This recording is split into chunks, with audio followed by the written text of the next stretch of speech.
بسم اللہ الرحمن الرحیم۔ لمحہ فکریہ۔ بیٹا، جب تم ننھے سے بچے تھے تو ہر دل عزیز تھے اور شاخ تر کی طرح تر و تازہ تھے۔ بات اشارے سے بھی کہی جائے تو سن لیتے تھے، کسی چیز سے روکا جائے تو فوراً رک جاتے تھے۔ مگر جب تم جوان ہو کر پختگی کی عمر کو پہنچنے لگے تو تمہارے مزاج میں سختی آنے لگی اور رفتہ رفتہ تم خشک تنے کی طرح سخت ہو گئے، جس میں اب نہ تر و تازگی رہی نہ زندگی۔ دیکھنے میں موٹا تو نظر آتا ہے، لیکن چونکہ اس کی تراوٹ اور شادابی جاتی رہی، اس لیے بے فائدہ سا ہے۔ بیٹا، جوان تو وہی اچھا لگتا ہے جو با ادب اور فرما بردار ہو۔ اسلام سرمایہ زندگی ہے۔ بیٹا، غور و فکر کے سارے راستے اسلام تک پہنچتے ہیں، مگر شرط یہ ہے کہ آدمی کی نیت درست اور طلب سچی ہو۔ گمراہ وہی ہوتا ہے جس کی بصیرت اندھی ہو، زبان میں کجی ہو اور نیت حق سے انحراف کی ہو، یا پھر آدمی سچی طلب سے محروم ہو، حقی تلاش و جستجو کے لیے سنجیدہ کوشش کرنے کے لیے آمادہ نہ ہو۔ بیٹا، حق کا پرچم سدا سر بلند رہتا ہے، مگر نظر وہ اسی کو آتا ہے جسے حق سے محبت ہو اور حق کی پیروی اور اس کی نصرت و مدد کا عزم و حوصلہ بھی اس کے اندر پایا جاتا ہو۔ اسلامی رنگ میں رنگ جاؤ۔ بیٹا، اسلام سے جو نسبت تمہیں حاصل ہے، یہ نسبت حقیقی اور سچی ہونی چاہیے۔ تمہاری وضاحت، تمہارا لباس، تمہارا بول برتاؤ اور رہن سہن سب اسلامی رنگ میں رنگا ہونا چاہیے۔ تمہیں فخر ہونا چاہیے کہ تم مسلمان ہو اور اسلام جیسے عظیم مذہب کے پیروکار ہو۔ ابلیس کے چیلے اور بے حیا بے غیرت مغرب کے تم چھلے اگر تمہارا مذاق بنائیں، تم پر فقرے چست کریں تو انہیں خاطر میں نہ لاؤ۔ آج ہر طرف گھٹیا اور پست قسم کی چیزوں کے پرستاروں کی کثرت ہے، بے حیائی اور آوارگی کا چلن ہے۔ بلانے والے اس کی طرف بلا رہے ہیں اور لوگوں کی بھیڑ ہے جو ان کی طرف کھینچی چلی آ رہی ہے۔ بیٹا، ان باتوں سے ہرگز دھوکے میں نہ آ جانا۔ برائی اور برائی کے علم برداروں کی ہر دور میں کثرت رہی ہے اور بھلائی کے پیروکار ہر زمانے میں دنیا میں کم ہوئے، اور جیسے جیسے زمانے قیامت قریب ہوتا جائے گا، خیر اور اہل خیر کا دائرہ سمٹتا ہی جائے گا۔ آخر قیامت ایسے ہی لوگوں پر تو آئے گی جو اللہ کی مخلوق میں سب سے بدترین ہوں گے۔ بس اہل خیر کی کمی اور اہل شر کی زیادتی سے مرعوب ہونے کی ضرورت نہیں۔ اللہ کی کتاب کو اپنا قائد اور امام بناؤ، تم تنہا ہی ایک جماعت بن جاؤ گے۔ سنت رسول کو اپنا ہادی اور رہنما بناؤ، یہ وہ نور ہے جو گمراہی کی ان گھٹا توپ اندھیروں میں تمہاری راہوں کو روشن کرے گا جن کا آج ہر سو بسیرا ہے۔ بیٹا، ہر ایسی فکر سے اپنے آپ کو دور رکھو جس کا تمہارے دین سے کوئی تعلق نہ ہو۔ ہر ایسی جماعت سے کنارہ کش رہو جو اسلام کے طرز زندگی کو اپنانے سے گریز کرتی ہو۔ ہر ایسے دوست سے لا تعلق ہو جاؤ جو اللہ کے حقوق سے بے پرواہ ہو اور ماڈرن دور کی جاہلی اصطلاحات اور دین بیزاری پر مبنی ایسے جملوں اور فقروں کو زبان پر لانے سے احتیاط رکھو جنہیں اسلام قبول نہیں کرتا۔ بیٹا، اگر مجھے لوہے کا لباس پہنایا جائے اور میرے چہرے پر نوکیلے کانٹے چبھوئے جائیں اور مجھے پتھروں سے مارا جائے تو اس کا گوارا کر لینا میرے لیے آسان ہے، لیکن کوئی ایسا گستاخانہ کفریہ کلمہ سننا یا اپنے نبی صلی اللہ علیہ وسلم کی شان میں گستاخی اور توہین کی ایسی باتیں سننا کہ مجبوری اور بے بسی کی وجہ سے میں اس کا جواب بھی نہ دے سکوں، یہ مجھے گوارا نہیں۔ لہذا تم اپنے دین و ایمان کی حفاظت کے لیے ایسی جگہ رہو جہاں ایمان اور امان ہو، اور سرکشوں اور شرپسندوں سے دور رہو، اس لیے کہ یہ انسانوں کے لبادے میں ابلیس کے ٹولے ہیں۔ پابندیاں بھی رحمت ہیں۔ بیٹا، اسلام کو بوجھ نہ سمجھو، اسے اس پہلو سے نہ دیکھو کہ وہ آدمی کی آزادی کو چھین کر اسے طرح طرح کی پابندیوں میں جکڑ دیتا ہے، بلکہ اسے ہمیشہ اس زاویہ نگاہ سے دیکھو کہ وہی ساری انسانیت کا اصل دین ہے اور اس میں انسان کی پوری زندگی کے لیے مکمل رہنمائی موجود ہے۔ دنیا کی تمام چیزوں میں اصل یہ ہے کہ وہ بندوں کے لیے جائز اور حلال ہیں۔ دین نے تم کو بس انہی چیزوں سے روکا ہے جن میں تمہارا دینی یا دنیاوی نقصان ہے اور جس میں تمہارے لیے نیکی، بھلائی اور فائدہ مضمر ہے۔ تمہیں ان چیزوں کے استعمال کرنے اور برتنے کا حکم دیا ہے، بس ایسا کوئی کام نہ کرو جس میں تمہارے یا تمہارے غیر کے لیے کوئی دینی یا دنیاوی نقصان ہو۔ اس کے بعد تم آزاد ہو، جیسے چاہو زندگی کی آزادیوں سے لطف اٹھاؤ۔ بیٹا، اسلام کی خوبصورتی یہ ہے کہ اس کے بھیجنے والے نے اسے ہر پہلو سے معتدل بنایا ہے۔ اس نے عبادات کا حکم دیا ہے جس سے روحانی تقاضے پورے ہوتے ہیں، اور زمین کی پاکیزہ نعمتوں کو حلال کیا ہے جس سے جسم کے تقاضے اور خواہشات پوری ہوتی ہیں۔ اس نے انسان کو نہ تو ترک دنیا کا حکم دیا کہ زندگی انسان کے لیے ایک بوجھ بن کر رہ جائے، اور نہ ہی دنیا کی لذتوں کے لیے بالکل آزاد چھوڑ دیا کہ انسان اور جانور میں کوئی فرق نہ رہ جائے۔ اس نے انسان کو جو آزادیاں بخشی ہیں وہ اس کے لیے نعمت ہیں، اور جو پابندیاں عائد کی ہیں وہ بھی اس کے حق میں رحمت ہیں۔ لہذا اس مبارک دین کی دل سے قدر کرو، اسے اپنا ہادی اور رہبر اور اپنی زندگی کا مشن بناؤ۔ خوشگوار زندگی دین میں۔ بیٹا، قرآن و حدیث کے علاوہ زندگی کے تجربات نے بھی مجھے بتایا کہ خوشگوار انسانی زندگی کا سب سے اہم اور بنیادی ذریعہ دین ہے، لیکن میں تم سے یہ بات ضرور کہوں گا کہ مجھے دین کے بارے میں نہ تو اپنے زمانے کا رویہ اچھا لگا اور نہ ہی تمہارے زمانے کا رویہ اچھا لگتا ہے۔ ہمارے زمانے کی دینداری میں سختی ہی سختی تھی، نرمی کا تصور نہ تھا، حد درجہ تنگی اور غلو تھا۔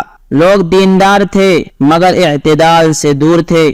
دین نے دنیا کی لذتوں سے جائز حدود میں بہراور ہونے کی جو آزادی دی ہے، لوگ اسے بھی حرام جانتے تھے، علم سے نہ آشنا تھے، اس لیے عقل سے کام نہیں لیتے تھے۔ اور تمہارے زمانے کا دین کے ساتھ جو رویہ ہے وہ تمہارے سامنے ہے۔ نوجوانوں کی نظر میں دین کی کوئی اہمیت ہی نہیں، کبھی بھولے سے بھی اس کا تذکرہ نہیں ہوتا۔ اسے زندگی کے ایسے گمنام خانے میں جگہ دی گئی ہے جس کی طرف کبھی التفات ہی نہیں ہوتا۔ بیٹا، زندگی کے تجربات نے مجھ پر یہ بات کھول دی ہے کہ خوشگوار زندگی کے لیے ایمان ضروری ہے۔ آدمی ایک ایسے رب کو تسلیم کرے جو سب سے بالا و برتر اور سب کا مالک و خالق ہے، اس پر ایمان رکھے، اس پر بھروسہ رکھے، اسی سے اپنی حاجت روائی کا سوال کرے، اسی سے لو لگائے اور اسی کے گن گائے، اور اسی کی خوشنودی اور رضا کے لیے انسانیت کے ساتھ ہمدردی، محبت اور خیرخواہی کا رویہ اپنائے رکھے۔ بندے کا اپنے رب سے ذکر و مناجات کا یہ رشتہ بندہ کی زندگی میں سکون و اطمینان اور قلبی خوشی کا سب سے بڑا سرچشمہ ہے۔ بے سکونی کا راز دین سے دوری۔ بیٹا، تم نے ایک ایسے دور میں آنکھیں کھولی ہیں جس میں اسباب راحت کی ریل پیل ہے۔ تمہارے دور میں مال کی جو فراوانی ہے وہ ہمیں حاصل نہ تھی، تمہیں جو آزادی میسر ہے وہ ہمیں میسر نہیں تھی۔ نئے تمدن نے تمہیں زندگی سے لطف لینے کے جو نئے نئے طریقے سکھائے ہیں ان سے ہم نہ آشنا تھے۔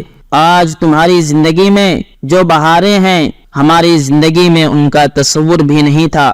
ان وجوہات کے پیش نظر توقع تھی کہ تمہاری زندگی ہماری زندگی سے زیادہ خوشگوار ہوگی، تم ہم سے زیادہ راحت و سکون اور عافیت و اطمینان سے بہراور ہوگے، لیکن نتیجہ توقع کے بالکل برعکس ہے۔ ہمیں اسباب راحت کی کمی کے باوجود راحت و اطمینان کی جو دولت نصیب تھی، تمہاری زندگیوں میں اس کا نام و نشان بھی نہیں ملتا۔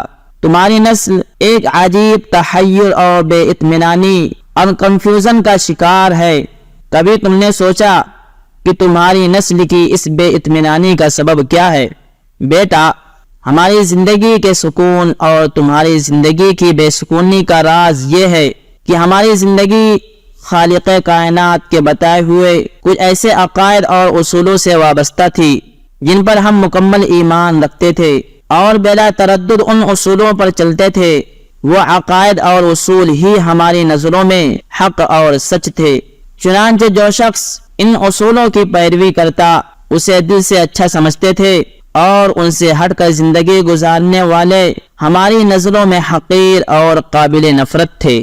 ہمارے دور میں دین ہی ہر کسی کے درد کا درما اور غم و مصیبت میں تسلی کا سامان تھا۔ لوگ جب مصائب میں گھرتے، حوادث کے شکار ہوتے، تو اپنے رب کے حضور گریہ وزاری کرتے، جس سے انہیں پریشانیوں میں سکون میسر آتا اور نئی ہمت اور نیا حوصلہ فراہم ہوتا تھا۔ مگر تمہارے دور میں ترقی کی جو آندھی چلی، اس نے دلوں سے ایمان کے چراغ گل کر دیے۔ نیا تمدن اپنے ساتھ الحاد و بے دینی کا جو طوفان لایا، اس نے تمہارے یقین کی چولیں ہلا کر رکھ دی، اور تم دین اور عقیدے سے بیگانہ ہو گئے۔ اب تمہارے پاس کوئی دیوار ہی نہیں جس پر تم سہارا لگا سکو، کوئی بنیاد نہیں جس پر تم اپنی زندگی تعمیر کر سکو۔ تم زندگی کے ایک ایسے صحرا میں سفر کر رہے ہو جہاں نہ کوئی نشان راہ ہے نہ منزل۔ دین کے رخصت ہو جانے سے تمہارے اندرون میں جو خلا پیدا ہوا، اس خلا کو کوئی چیز پر نہیں کر سکتی۔ نتیجہ یہ ہوا کہ تمہاری پوری زندگی بے سمتی اور حیرانی و پریشانی کا شکار ہو کر رہ گئی۔ بے سکونی کی ایک اور وجہ بیٹا، تمہاری نسل کی حیرانی و پریشانی کی ایک بڑی وجہ یہ بھی ہے کہ اس نئی نسل میں ہر کوئی بس اپنے لیے جینا پسند کرتا ہے، نہ کسی سے کوئی مطلب اور نہ کسی سے کوئی واسطہ۔ اپنا الو سیدھا ہو رہا ہے تو پھر اسے کسی کی کوئی پرواہ نہیں۔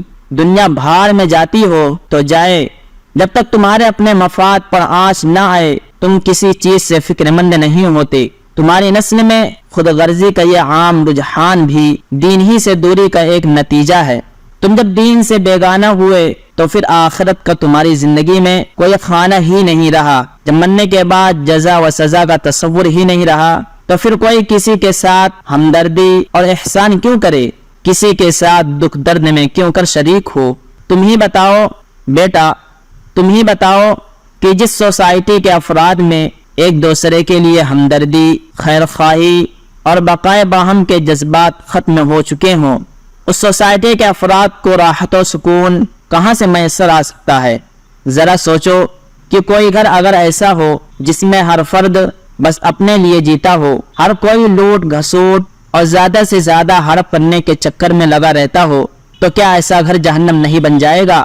کوئی لشکر ایسا ہو جس کا ہر فوجی اور ہر کمانڈر دوسرے کے بھروسے محاذ چھوڑ کر بس اپنی جان بچانے کی فکر میں لگا ہو، کیا اس کے شکست سے دوچار ہونے میں کوئی شک ہے؟ کوئی بھی سوسائٹی خوشگوار زندگی تبھی جی سکتی ہے جب اس کے افراد آپس میں ایک دوسرے کے لیے قربانی کا جذبہ رکھتے ہوں اور ایک دوسرے کے نفع نقصان کا خیال رکھتے ہوں۔ دنیا ایثار اور قربانیوں ہی سے چل سکتی ہے۔ اگر تمہارے ماں باپ تمہارے واسطے قربانی نہ دیتے تو آج تم وہ نہ ہوتے جو ہو۔ اگر تمہارے گرد و پیش کے لوگ تمہاری راحت و آرام کا خیال نہ رکھیں تو تم زندگی نہ جی سکو۔ طاعت و بندگی بیٹا، تم اللہ کی بندگی اور عبادت کے واسطے پیدا کیے گئے ہو۔ سارے جہانوں کے اکیلے پروردگار نے اپنی مقدس کتاب میں انسانوں کی تخلیق کا یہی مقصد بیان فرمایا ہے، لہذا نہ تو تمہارا نفس تمہیں فریب میں مبتلا کرے اور نہ ہی عام لوگوں کی بے فکری اور غفلت کی زندگی اس اہم ترین ذمہ داری کی ادائیگی کی راہ میں تمہارے لیے رکاوٹ بننے پائے۔ بیٹا، اللہ نے تمہیں ایمان سے نوازا، مسلمان بنایا اور ملت ابراہیمی اور دین محمدی پر پیدا کیا۔ یہ تم پر اللہ کا بہت ہی بڑا فضل ہے، لہذا اللہ کے دین کی دل سے قدر کرو۔ یہی وہ برحق دین ہے جس پر چلنے والے سے اللہ دونوں جہان میں راضی ہے۔ دنیا اور آخرت کی ساری بھلائیاں اس دین میں جمع کر دی گئی ہیں۔ اسلام جن چیزوں سے محبت کی ترغیب دیتا ہے وہ چیزیں تمہیں بے انتہا محبوب ہونی چاہیے، اور جن باتوں سے اسلام نفرت دلاتا ہے تمہارے دل میں اس کی حد درجہ نفرت ہونی چاہیے۔ بیٹا، تمہاری نمازیں اور عبادتیں اور تمہارا جینا مرنا سب کچھ اس خدا واحد کے لیے ہونا چاہیے جو سارے جہانوں کا پروردگار ہے۔ تمہارے رب کی طرف سے تمہیں اسی بات کا پابند کیا گیا ہے، بس یہی تمہاری زندگی کا مقصود اصلی ہونا چاہیے۔ اس کے علاوہ جو کچھ ہے سب باطل ہیں۔ اگر زندگی ایسی بن جائے تو پھر کیا کہنے، دنیا ہی میں تمہارے لیے جنت کی بشارت ہے۔ بیٹا، آدمی کے نفس پر خواہشات کی حکمرانی بڑی زبردست ہے۔ اگر نفس پر خواہشات کی گرفت اس درجہ مضبوط نہ ہوتی تو قرآن خواہشات کو خدا کا نام نہ دیتا۔ قرآن کریم نے خواہشات کی پیروی کرنے والوں کا تذکرہ کرتے ہوئے کہا ہے کہ ان لوگوں نے خواہشات کو اپنا معبود بنا رکھا ہے، بس جس کا ایمان اس کے خواہشات سے طاقتور ہوگا وہ تو خواہشات پر قابو پا لے گا، اور جس کا ایمان کمزور ہوگا تو پھر وہ خواہشات پر قابو نہیں پا سکے گا، بلکہ خواہشات خود اس پر غالب آ جائیں گی۔ میرا ایمان کیسا؟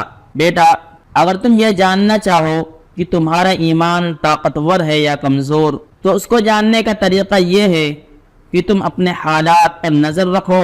کبھی ایسا ہوگا کہ ایک کام جسے تم برسوں سے کرتے آئے ہوگے اور وہ تمہاری زندگی کا لازمی حصہ بن چکا ہوگا، کسی دن اس کے بارے میں تمہیں اچانک معلوم ہوگا کہ تمہارا یہ عمل شرعاً جائز نہیں ہے۔ اب اگر تحقیق ہو جانے پر تم اس کام کو فوراً چھوڑ دو تو سمجھو کہ تمہارا ایمان طاقتور ہے، اور اگر تحقیق ہو جانے پر بھی تم اپنی سابقہ عادت پر اڑے رہو تو سمجھو کہ تمہارا ایمان کمزور اور تمہاری خواہش نفس طاقتور ہے۔ بیٹا، دین میں کسی کی پختگی اور استقامت اور دین سے اس کی سچی محبت کا پتہ لگانا ہو تو دیکھو کہ وہ دوسری نمازوں کے ساتھ نماز فجر کی باجماعت ادائیگی، اسی طرح نازک گھڑیوں اور سخت حالات و مقامات میں دعاؤں کا اہتمام کرتا ہے یا نہیں۔ اگر ان دونوں چیزوں کا اہتمام اس کی زندگی میں موجود ہے تو سمجھو کہ اس کی دینداری پختہ ہے اور اسے دین سے سچی محبت ہے۔ ایسے لوگ اس لائق ہوتے ہیں کہ ان سے قربت پیدا کی جائے اور انہیں جیسا بننے کی تمنا اور کوشش کی جائے۔ بیٹا، دینی فرائض کی ادائیگی کے وقت اگر تم یہ محسوس کرتے ہو کہ تم اپنے کاندھوں سے بوجھ اتار رہے ہو تو یہ سمجھو کہ ابھی تمہیں حقیقی ایمان نصیب نہیں ہے۔ مومن کو تو وہ پسند ہوتا ہے جو اللہ اور اس کے رسول کو پسند ہو، اور اس کی مرضی وہ ہوتی ہے جو اس کے مولا کی مرضی ہو۔ اس کی اپنی مرضی مولا کی مرضی میں فنا ہو جاتی ہے اور مولا کی مرضی اس کی اپنی مرضی میں ہو جاتی ہے۔ جب مومن اس مقام کو پہنچ جاتا ہے تو اسے فرائض کی ادائیگی بوجھ نہیں محسوس ہوتی، بلکہ اسے ادائیگی کی چاہت ہوتی ہے، اور جب وہ فرائض ادا کر لیتا ہے تو اسے بے انتہا سکون اور روحانی خوشی نصیب ہوتی ہے۔ وہ تو دینی فرائض کی ادائیگی کو اپنا مقصد زندگی سمجھتا ہے، اس لیے کہ اس کی تخلیق ہی رب کی بندگی کے واسطے ہوئی ہے۔ بیٹا، اپنے کو اس مقام تک پہنچاؤ، اس کے بغیر ایمان ناقص ہے۔ عبادت کی نگہداشت۔ بیٹا، اسلام میں بہت سے فرائض ہیں اور سب اپنی جگہ اہم ہیں، لیکن ان فرائض میں بطور خاص نماز، زکوٰۃ، روزہ اور حج کو جو مقام حاصل ہے وہ دوسرے فرائض کو حاصل نہیں۔ یہ دین کے بنیادی ستون ہیں جن پر دین کی عمارت قائم ہے، لہذا ان تمام فرائض کی ادائیگی کا خصوصی اہتمام رکھو۔ اللہ تعالیٰ نے اپنے بندوں پر جو عبادات فرض کی ہیں وہ اللہ سے بندوں کے تقرب کا ذریعہ ہیں، وہی ان میں روح کی غذا اور دل کی بیماریوں کے لیے شفا کا سامان بھی ہیں۔ جس طرح اللہ تعالیٰ نے جسم کی غذا کے لیے مختلف قسم کی چیزیں پیدا کی ہیں جن کا ذائقہ اور تاثیر الگ الگ ہیں، اور ہمارے جسم کو ان میں سے ہر ایک کی ضرورت ہے، ان میں سے کچھ کو چھوڑ دیا جائے تو جسم توانا باقی نہیں رہ جاتا، اسی طرح اللہ تعالیٰ نے روح کی غذا اور علاج کے لیے الگ الگ انداز کی عبادتیں رکھی ہیں۔ ہر عبادت اپنے اندر جدا تاثیر رکھتی ہے، ایک کا کام دوسرے سے نہیں چل سکتا، لہذا تمام عبادتوں کا اہتمام کرو تاکہ تمہارے ایمان میں پختگی پیدا ہو، تمہاری روح صحت مند رہے اور تمہیں اللہ کے قرب کی فضاؤں میں پرواز کرائے۔ نمازوں کا اہتمام۔ بیٹا، نماز پابندی کے ساتھ نمازوں کی ادائیگی کا اہتمام رکھو۔ میں تمہیں اطاعت شعار اور خدمت گزار جبھی سمجھوں گا جب تم نمازوں کا اہتمام کرو، نماز چھوڑ کر نہ تو تم میری نظر میں اطاعت شعار ہو سکتے ہو اور نہ اللہ تعالیٰ تمہارے لیے جنت کا ضامن ہو سکتا ہے۔ بیٹا، کسی اور چیز میں تم سے کوتاہی ہو تو ہو، نماز میں تو ہرگز نہیں ہونی چاہیے۔ نماز ہی تمہارے دین کا ستون اور تمہاری زندگی کا سرمایہ ہے۔ بیٹا، اپنی نماز کے لیے کمتر لوگوں کو نمونہ نہ بناؤ۔ یہ مت کہو کہ میں نے بہت سے لوگوں کو دیکھا ہے کہ انہوں نے نماز میں بہت زیادہ حرکت کی مگر نماز نہیں دہرائی۔ ان لوگوں کو نمونہ بناؤ جو سنت و آداب کا اہتمام کرتے ہوئے خشوع و خضوع کے ساتھ نماز پڑھتے ہیں۔ یہی لوگ اس قابل ہیں کہ انہیں نمونہ بناؤ اور ان کی مثال دو کہ فلاں ایسا ایسا کرتے ہیں یا فلاں نے ایسا ایسا کیا، لہذا ہم بھی ایسا کر سکتے ہیں۔ عام لوگوں کا کوئی اعتبار نہیں، وہ لاپرواہی اور غفلت کے ساتھ نماز پڑھتے ہیں اور طرح طرح کی کوتاہیاں کرتے ہیں۔ دعا کی عادت بناؤ۔ بیٹا، جب بھی تمہیں کوئی ضرورت پیش آئے یا تم کسی کام کے کرنے کا ارادہ کرو تو سب سے پہلے اپنے رب سے سہولت و آسانی اور کامیابی کی دعا کرو، اس لیے کہ ساری ضرورتیں وہی پوری کرتا ہے اور وہی ہر کام کو کامیابی اور حسن انجام تک پہنچاتا ہے۔ افراد و وسائل تو محض سبب اور ذریعہ ہیں۔ اللہ تعالیٰ اپنی حکمت سے جس کا کام بنانا چاہتا ہے ان افراد و وسائل کو ان کے لیے ہموار کر دیتا ہے۔ لہذا ہمیشہ تمہیں اپنے دل کو اللہ سے وابستہ رکھنا چاہیے اور ہر کام میں سب سے پہلے اسی سے رجوع کرنا چاہیے۔ اسباب بھی اسی کے پیدا کیے ہوئے ہیں اور ان اسباب سے وجود میں آنے والے نتائج کو بھی وہی پیدا کرتا ہے۔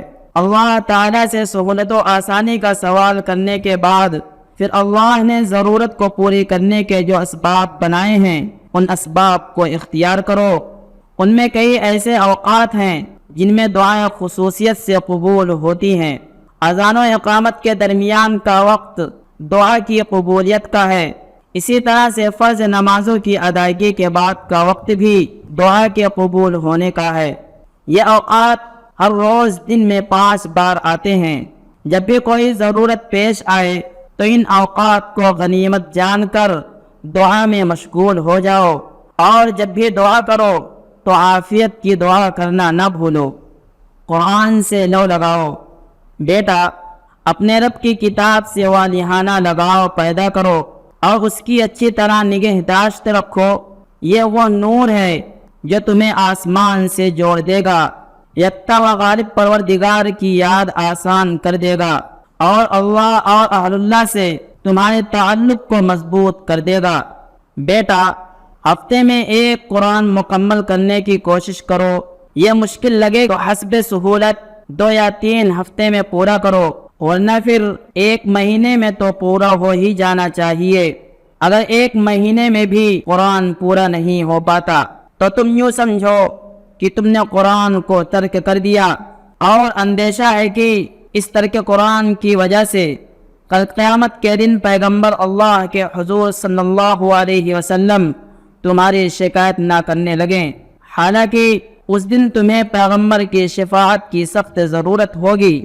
قرآن کریم میں ہے وَقَالَ الرَّسُولُ يَا رَبِّ إِنَّ قَوْمِ اتَّخَذُوا هَذَا الْقُرْآنَ مَهْجُورًا، اور رسول اللہ صلی اللہ علیہ وسلم کہیں گے کہ یا رب، میری قوم اس قرآن کو تو بالکل چھوڑ بیٹھی تھی۔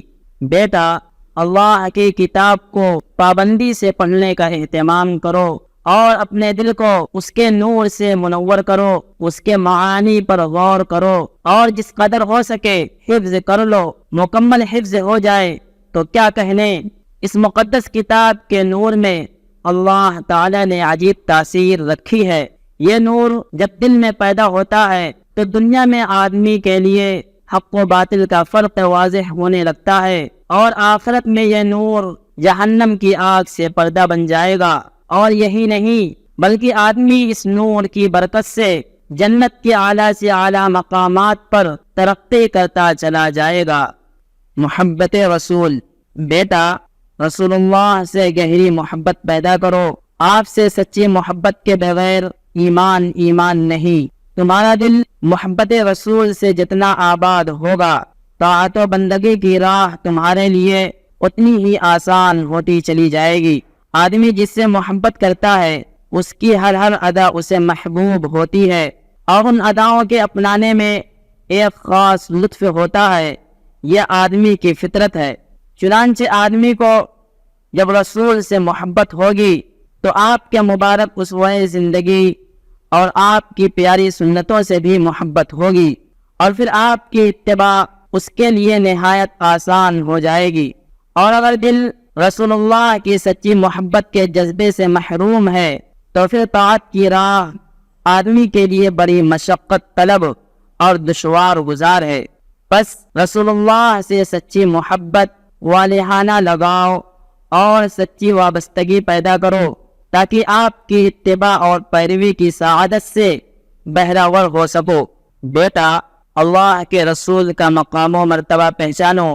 آپ اللہ کی نظر میں اللہ کی مخلوق میں سب سے محترم ہیں۔ آپ صلی اللہ علیہ وسلم انبیاء کے امام ہیں، ساری انسانیت کے سردار اور سارے جہان کے لیے رحمت ہیں۔ آپ سارے نبیوں سے اعلیٰ و برتر ہیں۔ آپ قصر نبوت کی آخری اینٹ ہیں جس سے نبوت اور رسالت کے عظیم الشان محل کی تکمیل ہوئی۔ نبوت اور رسالت کے سلسلے کو آپ پر مکمل کیا گیا۔ رہتی دنیا تک کے سارے عالم کے لیے آپ کو ہادی اور پیشوا بنایا گیا۔ دوران گفتگو آپ صلی اللہ علیہ وسلم کا نام نامی آئے تو سراپا با ادب ہو جاؤ۔ آپ کا نام انتہائی عظمت کے ساتھ لو۔ آپ کا نام لیتے ہوئے درود پاک کا التزام کرو۔ اس کی عادت بناؤ کہ لاشعوری میں بھی آپ کا نام درود و سلام کے بغیر زبان پر نہ آئے۔ تحریروں میں بھی آپ کے نام کے ساتھ مکمل درود پاک صلی اللہ علیہ وسلم لکھو۔ اختصار کے پیش نظر صرف صاد یا صاد لام عین میم لکھنے پر اکتفا نہ کرو، یہ اختصار غیر مناسب اور ناپسندیدہ ہے۔ محبت صحابہ، بیٹا، صحابہ کرام رضوان اللہ علیہم اجمعین کی محبت بھی ایمان کا حصہ ہے۔ دین کے لیے ان کی جو عظیم قربانیاں ہیں اور ان کی جانثاری اور جان سپاری کے جو واقعات ہیں انہیں پڑھو تاکہ تمہارے دل میں ان کی محبت کے شعلے تیز ہوں اور تمہارا سینہ ان کی عظمت و احترام سے معمور ہو۔ یہ امت کا وہ عظیم طبقہ ہے جسے اللہ نے ان کی بے لوث اور بے مثال قربانیوں کی وجہ سے دنیا ہی میں جنت اور مغفرت کا مزدہ جافزہ سنایا ہے۔ بیٹا، صحابہ کے مقام و مرتبہ کو پہچانو اور ان کے اختلاف کے بارے میں امت کے سلف نے جو موقف اپنایا ہے اسی موقف کو تم بھی اپناؤ۔ اسی موقف میں دین و ایمان کی سلامتی ہے۔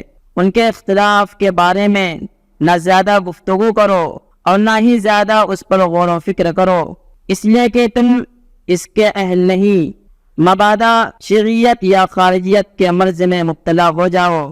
صحابہ کرام رضوان اللہ علیہم اجمعین میں جو اختلاف ہوا وہ در حقیقت ایک امتحان تھا جس میں اللہ تعالی نے اس مقدس گروہ کو مبتلا کیا۔ وہ سارے کے سارے مخلص تھے اور اپنی دانست میں حق پر عمل پیرا تھے۔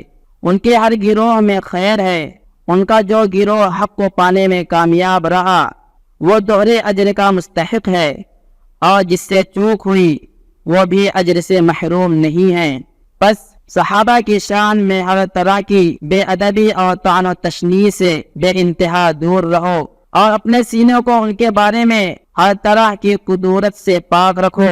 آج بہت سے لوگ جن کا نہ کوئی علمی مقام ہے اور نہ دین میں ان کی کوئی حیثیت، وہ صحابہ جیسی اولو العزم عظیم المرتبت اور قد اور شخصیات پر کیچڑ اچھالتے ہیں اور ان میں طرح طرح کے عیب نکالتے ہیں، حالانکہ اصحاب رسول کے مقابلے میں ان کی وہ بھی حیثیت نہیں جو صحرا کے مقابلے میں ایک مشت غبار کو ہے، یا بحر بے قرار کے مقابلے میں پانی کے کسی معمولی سے ڈول کو ہوتی ہے۔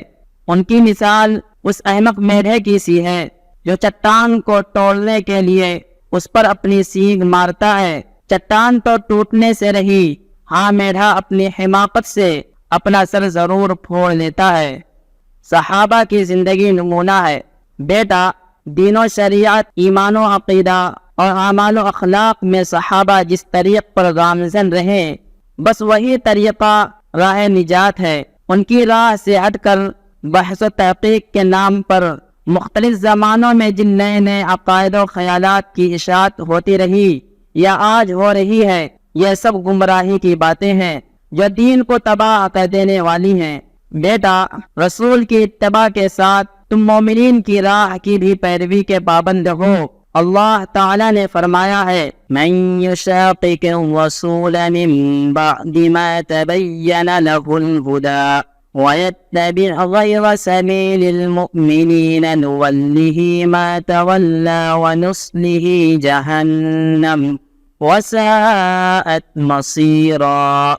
جو شخص ہدایت واضح ہو جانے کے بعد بھی رسول کی مخالفت کرے اور مومنوں کے راستے کے سوا کسی اور راستے کی پیروی کرے، اس کو ہم اسی راہ کے حوالے کر دیں گے جو اس نے اپنائی ہے اور اسے دوزخ میں جھونکیں گے۔ آیت کریمہ میں جن مومنین کے راستے کی پیروی کو ضروری قرار دیا ہے، ان کا سب سے پہلا مصداق صحابہ کرام ہیں، جو پوری امت میں سب سے پہلے دولت ایمان سے مشرف ہونے والے ہیں اور ایمان و یقین کی اس بلندی کو پہنچے ہوئے ہیں جہاں تک ان کے علاوہ امت کے کسی اور طبقے کی رسائی ناممکن ہے۔ مگر کچھ لوگ فاسد اور غلط ارادے سے جو شیطان ہی نے ان کے دل میں پیدا کیا ہے، بعض برحق جملوں کو بے موقع استعمال کرتے ہوئے کہتے ہیں نحن رجال وهم رجال، کہ صحابہ بھی ہماری طرح انسان تھے، اور کبھی کہتے ہیں تلک امت قد خلت لها ما کسبت ولکم ما کسبتم، کہ وہ جماعت تھی جو گزر گئی، اس کا کیا اس کے ساتھ اور تمہارا کیا تمہارے ساتھ ہے۔ ان جملوں کے استعمال کا مقصد اس کے سوا اور کچھ نہیں کہ یہ لوگ صحابہ کو اپنے جیسے انسان قرار دے کر ان کی اتباع سے جان بچانا چاہتے ہیں تاکہ انہیں دین میں منمانی کرنے کا موقع مل جائے، لہذا کبھی بھی ایسے لوگوں کی مغالطہ آمیز گفتگو کے دام فریب میں نہ آ جانا۔ حدیث کی کتابوں کا مطالعہ کرو، بطور خاص ان احادیث کا جو صحابہ کے فضائل کے بارے میں وارد ہوئی ہے، اس سے بات مزید نکھر کر سامنے آئے گی اور صحابہ کی عظمت، ان کے مقام و مرتبہ اور ان کے لائق اتباع ہونے پر دل مطمئن ہو جائے گا۔ دوست اور احباب، دوستوں کی قسمیں۔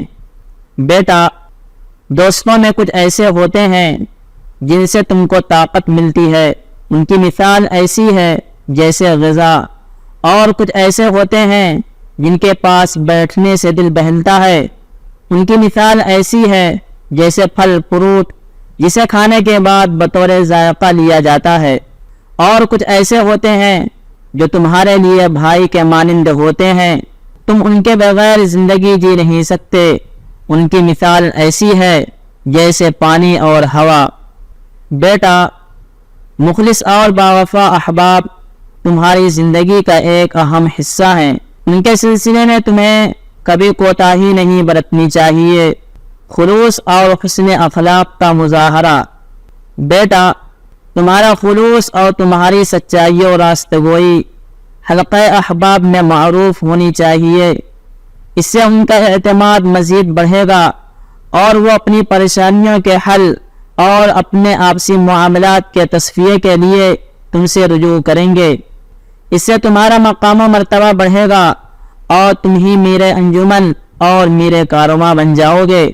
بیٹا، تمہیں اپنے اخلاق و کردار سے حلقہ احباب میں نمایاں ہونا چاہیے، لہذا دوستوں سے خندہ پیشانی سے ملو، انہیں خوش رکھا کرو، انہیں اپنے سے لگایا کرو، ان کی مدد کیا کرو، خوشی میں انہیں مبارکباد پیش کرو، غمی میں ان کی تعزیت کرو اور ان کا حوصلہ بڑھاؤ۔ وہ راہ حق سے پھسلنے لگیں تو تم نرمی سے ان کو صحیح بات بتاؤ۔ زندگی دین و دنیا دونوں کا نام ہے، لہذا دونوں پہلوؤں پر توجہ دینے کی عادت بناؤ، اسلام ہمیں یہی سکھاتا ہے۔ بیٹا، جو دوست نیکی کے کاموں میں تمہارا معاون بنے، مثلا تم سے ملنے آئے تو اسے یہ خیال رہے کہ اس کی وجہ سے تمہاری نماز با جماعت نہ چھوٹے، کسی نے اپنی کسی ضرورت کے لیے تم سے وقت لے رکھا ہو تو وہ اپنی وجہ سے اس میں تاخیر نہ ہونے دے۔ ایسا دوست نہایت قابل قدر ہے، اس کے لیے اپنا دل کھلا رکھو۔ اگر یہ دوست کبھی اتفاق سے یوں ہی بار بار اندر باہر ہو، اسے تو تفریح کی سوجھی ہو اور تمہیں تو اپنے کام کی پڑی ہو، تو اسے بٹھا لو اور محبت کی باہیں اس کے لیے کھول دو۔ بیٹا، دوستوں سے محبت کا اظہار کیا کرو، دل میں چھپائے نہ رکھو۔ تم اگر ان سے خلوص و محبت کا اظہار کرو گے تو وہ بھی تم سے خلوص و محبت کا اظہار کریں گے، اس سے دلوں کو مسرت ہوگی۔ بیٹا، جو بھی تمہارے ساتھ صلح اور مصالحت کا برتاؤ رکھے، تم بھی اس کے ساتھ صلح اور مصالحت کا معاملہ رکھو۔ صلح اور مصالحت کا یہ معاملہ بس شیطان کے ساتھ نہیں ہونا چاہیے، خواہ وہ خود تمہارے ساتھ صلح کا کیسا ہی برتاؤ کرے، اس لیے کہ اس کی صلح ہمیشہ نفاق پر مبنی ہوتی ہے۔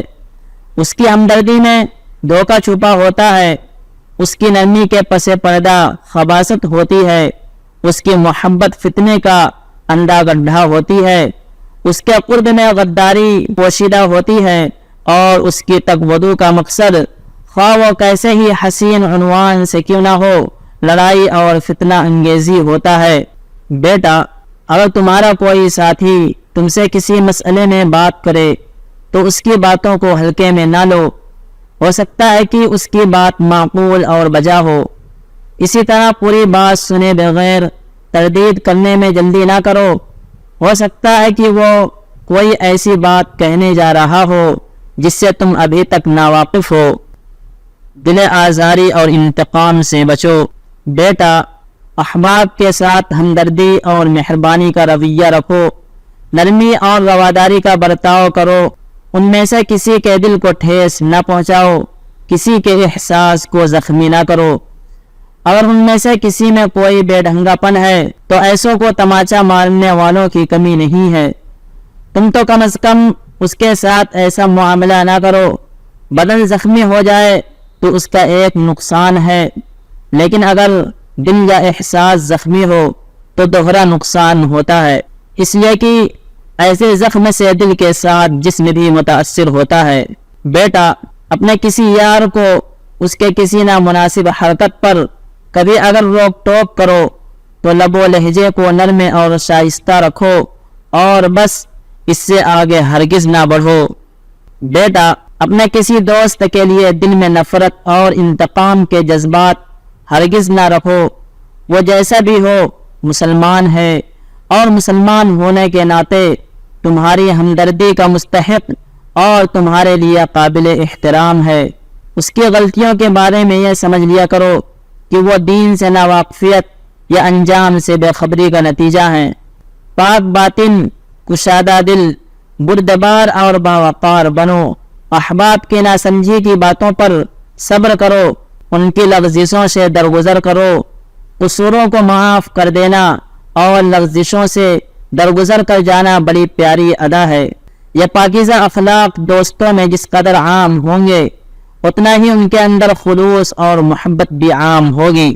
بیٹا، کسی ساتھی سے گفتگو کرتے ہوئے اگر تم اس پر غالب آ جاؤ تو اس کی چٹکیاں نہ لو اور نہ ہی اس پر ہنسو، اس لیے کہ ان باتوں سے اس کے دل میں نفرت و انتقام کا جذبہ بھڑک اٹھے گا۔ اسے آزادی دو، ٹھنڈے دل سے سوچنے اور سمجھنے کا موقع دو۔ اس نے اگر تمہاری بات سن کر خاموشی اختیار کر لی یا کوئی دوسری گفتگو چھیڑ دی تو اس کا مطلب ہے کہ وہ تمہاری بات سے مطمئن ہے۔ پھر اور کیا چاہیے؟ تمہاری جو آرزو تھی وہ تو پوری ہو گئی۔ خوش اسلوبی سے کنارہ کش ہو جاؤ۔ بیٹا، جو ساتھی تمہیں بھروسے کے قابل نظر آئے، ایک مرتبہ، 2 مرتبہ، 3 مرتبہ اس کی لغزشوں کو نظر انداز کرو، لیکن لغزشیں اگر بار بار ہونے لگیں تو کوئی سخت بات کہہ کر اس کے احساس و شعور کو زخمی نہ کرو، بس خاموشی اور خوش اسلوبی سے اس سے کنارہ کش ہو جاؤ۔ ضروری نہیں کہ جان بوجھ کر وہ تمہیں پریشان کرنے کا ارادہ رکھتا ہو سکتا ہے کہ اس کی یہ لغزشیں لاپرواہی اور بے فکری کا نتیجہ ہوں، اس لیے کہ بہت سے لوگ ایسے ہوتے ہیں جو اپنی طبیعت اور مزاج کے اعتبار سے لا ابالی ہوتے ہیں۔ بیٹا، اگر تمہیں اپنے احباب کے بارے میں یہ محسوس ہو کہ جب تم ان سے کبھی دین کے بارے میں باتیں کرتے ہو تو وہ تمہاری باتوں کو کوئی حیثیت نہیں دیتے ہیں بلکہ الٹے اس کی تحقیر کرتے ہیں، تو کچھ دنوں تک ان کے اس تکلیف دہ رویے پر صبر کرو۔ پھر تمہیں اگر محسوس ہو کہ ان کی سرکشی بجائے کم ہونے کے بڑھتی جا رہی ہے تو ان سے علیحدہ ہو جاؤ اور ایسے لوگوں کو دوست بناؤ جنہیں دیکھ کر اللہ یاد آ جائے اور بندگی و طاعت کے کاموں میں تمہیں ان سے مدد ملے۔ بد کردار سے دور رہو۔ بیٹا، جو شخص اللہ کے حقوق کی ادائیگی میں کوتاہ واقع ہوا ہو اس سے محتاط رہو، اس کے قریب نہ بھٹکو۔ جسے اللہ کے حقوق کی پرواہ نہ ہو اسے تمہارے اور عام لوگوں کے حقوق کی پرواہ کب ہوگی؟ ایسا شخص اگر گناہ کے چھوٹے چھوٹے کاموں میں مبتلا ہو تو اس کی اس عادت کو معمولی نہ سمجھو، اس لیے کہ چھوٹے گناہ کشا کشا آدمی کو بڑے گناہوں تک پہنچا دیتے ہیں۔ چنانچہ جو شخص عورتوں پر بری نظر ڈالنے کا عادی ہو ایک نہ ایک دن وہ شیطان کے دامے فریب میں آ کر عورتوں کے جال میں بھی پھنسے گا اور اپنے واقعات سنا سنا کر تمہیں بھی عورتوں کے چکر میں ڈالے گا۔ اسی طرح جو شخص بھپتیاں کسنے اور لوگوں کا مذاق اڑانے کا عادی ہو وہ تمہیں بھی معمولی سمجھے گا اور موقع بے موقع تم پر اپنی برتری کا اظہار کرے گا، اور جو شخص غیروں کے طور و طریق کو اپنی زندگی میں اپنائے گا وہ خود بھی سنت کی زندگی سے دور ہوگا اور دوسروں کو بھی دور کرے گا۔ لہذا عافیت اسی میں ہے کہ ایسے لوگوں سے الگ رہا جائے تاکہ ان کے ضرر سے حفاظت رہے۔ بیٹا، جس شخص کی نظر میں دین کی اہمیت نہ ہو، دین کو معمولی سمجھ کر اس کا کھلواڑ کرتا ہو، تو یہ سمجھ لو کہ یہ شخص حیا سے عاری، شرافت و آدمیت کے جوہر سے تہی مایا اور زندگی کی اصل ذمہ داریوں سے بیگانہ ہے۔ ایسے شخص سے بس دوری ہی بہتر ہے۔ بے فائدہ اور بری صحبت سے بچو۔ بیٹا، جن کے پاس تم بار بار آتے جاتے ہو اگر ان سے تمہیں کسی طرح کا کوئی فائدہ نہ ہو، نہ علمی، نہ اخلاقی اور نہ مالی، تو ایسے لوگوں کے پاس آنا جانا چھوڑ دو اور آمد و رفت کا سلسلہ ایسے لوگوں کے ساتھ شروع کرو جن سے تمہیں دینی یا دنیاوی نفع ہو۔ اسی طرح تمہارے پاس جو لوگ آتے جاتے ہیں اگر تمہیں ان میں شرافت، علم اور صلاح و اصلاح کے آثار نظر نہ آتے ہوں تو ان سے بھی خوش اسلوبی کے ساتھ الگ ہو جاؤ۔ بیٹا، اگر تم اہل کفر کے ملک میں جاؤ گے تو ان کے غیر اسلامی رہن سہن اور غیر اسلامی کلچر سے متاثر ہوئے بغیر نہیں رہو گے۔ اگر برے لوگوں کے ساتھ اٹھنا بیٹھنا رکھو گے تو ان کی برائی کی چھیٹوں سے اپنے دامن کو بچا نہیں پاؤ گے۔ اگر گمراہی اور بے راہ روی کے شکار لوگوں کی صحبت اختیار کرو گے تو ان کے گمراہ کن خیالات کی گندگی سے اپنے ذہن و دماغ کو محفوظ نہیں رکھ پاؤ گے، اس لیے کہ ان کی مجلسوں میں گمراہ کن چیزوں کو زندگی کی ضرورت بتا کر بار بار اس طرح پیش کیا جاتا ہے کہ آدمی کسی نہ کسی مرحلے میں اس کی ضرورت کا قائل ہو ہی جاتا ہے اور اسے قبول کر لیتا ہے، اور یہ بھول جاتا ہے کہ اس کے دین میں اس چیز کا اس سے بہتر متبادل موجود ہے جس میں دین و دنیا دونوں کی سلامتی ہے۔ لہذا بس اہل خیر حضرات ہی کی صحبت اختیار کرو، اور اسلام نے تمہیں زندگی گزارنے کا جو بہترین طریقہ عنایت فرمایا ہے بس اسی طریقے کو اپناؤ۔ اسی طریقے کو اپنا کر مغرب کی برائیوں سے بچا جا سکتا ہے۔ تم اپنے ملک میں آسانی سے اسلامی زندگی اپنا سکتے ہو، مغرب یہاں تمہیں اپنا لائف سٹائل اور اپنا بدبودار کلچر اختیار کرنے پر مجبور کرنے نہیں آئے گا۔ اخوت اسلامی، امت کو قوموں میں مت بانٹو۔ بیٹا، بہت سے مسلم ممالک ایسے ہیں جو اپنے مسلم باشندوں میں قومی اور نسلی تعصب کی روح پھونکنے میں لگے ہوئے ہیں۔ اس قومی اور نسلی تعصب کو ہوا دینے کا سب سے بڑا نقصان یہ ہے کہ ایک نسل یا ملک سے تعلق رکھنے والے مسلمان دوسرے مسلمانوں کے لیے جو دوسری نسل یا دوسرے ملک سے تعلق رکھتے ہیں اپنے دل میں نفرت کے جذبات رکھتے ہیں، جس کی وجہ سے تمام مسلمانوں میں خواہ وہ کہیں کے ہوں اور کسی بھی رنگ و نسل سے تعلق رکھتے ہوں، اسلامی اخوت اور بھائی چارہ کے جو رشتے استوار ہونے چاہیے تھے وہ استوار نہیں ہو پا رہے ہیں۔ ہر کوئی اپنی نسل کو سب سے افضل اور برتر سمجھتا ہے اور اپنی قوم اور برادری کے علماء اور قائدین سے چمٹا رہتا ہے، دوسری نسل اور برادری کے لوگوں کو کمتر سمجھتا اور انہیں حقارت کی نظر سے دیکھتا ہے، خواہ وہ کچھ بھی ہوں اور کیسی ہی خوبیوں کے مالک کیوں نہ ہوں۔ اس طرح ہم مسلمان خود اپنے ہاتھوں اپنے دشمنوں کے خوابوں کو شرمندہ تعبیر کر رہے ہیں۔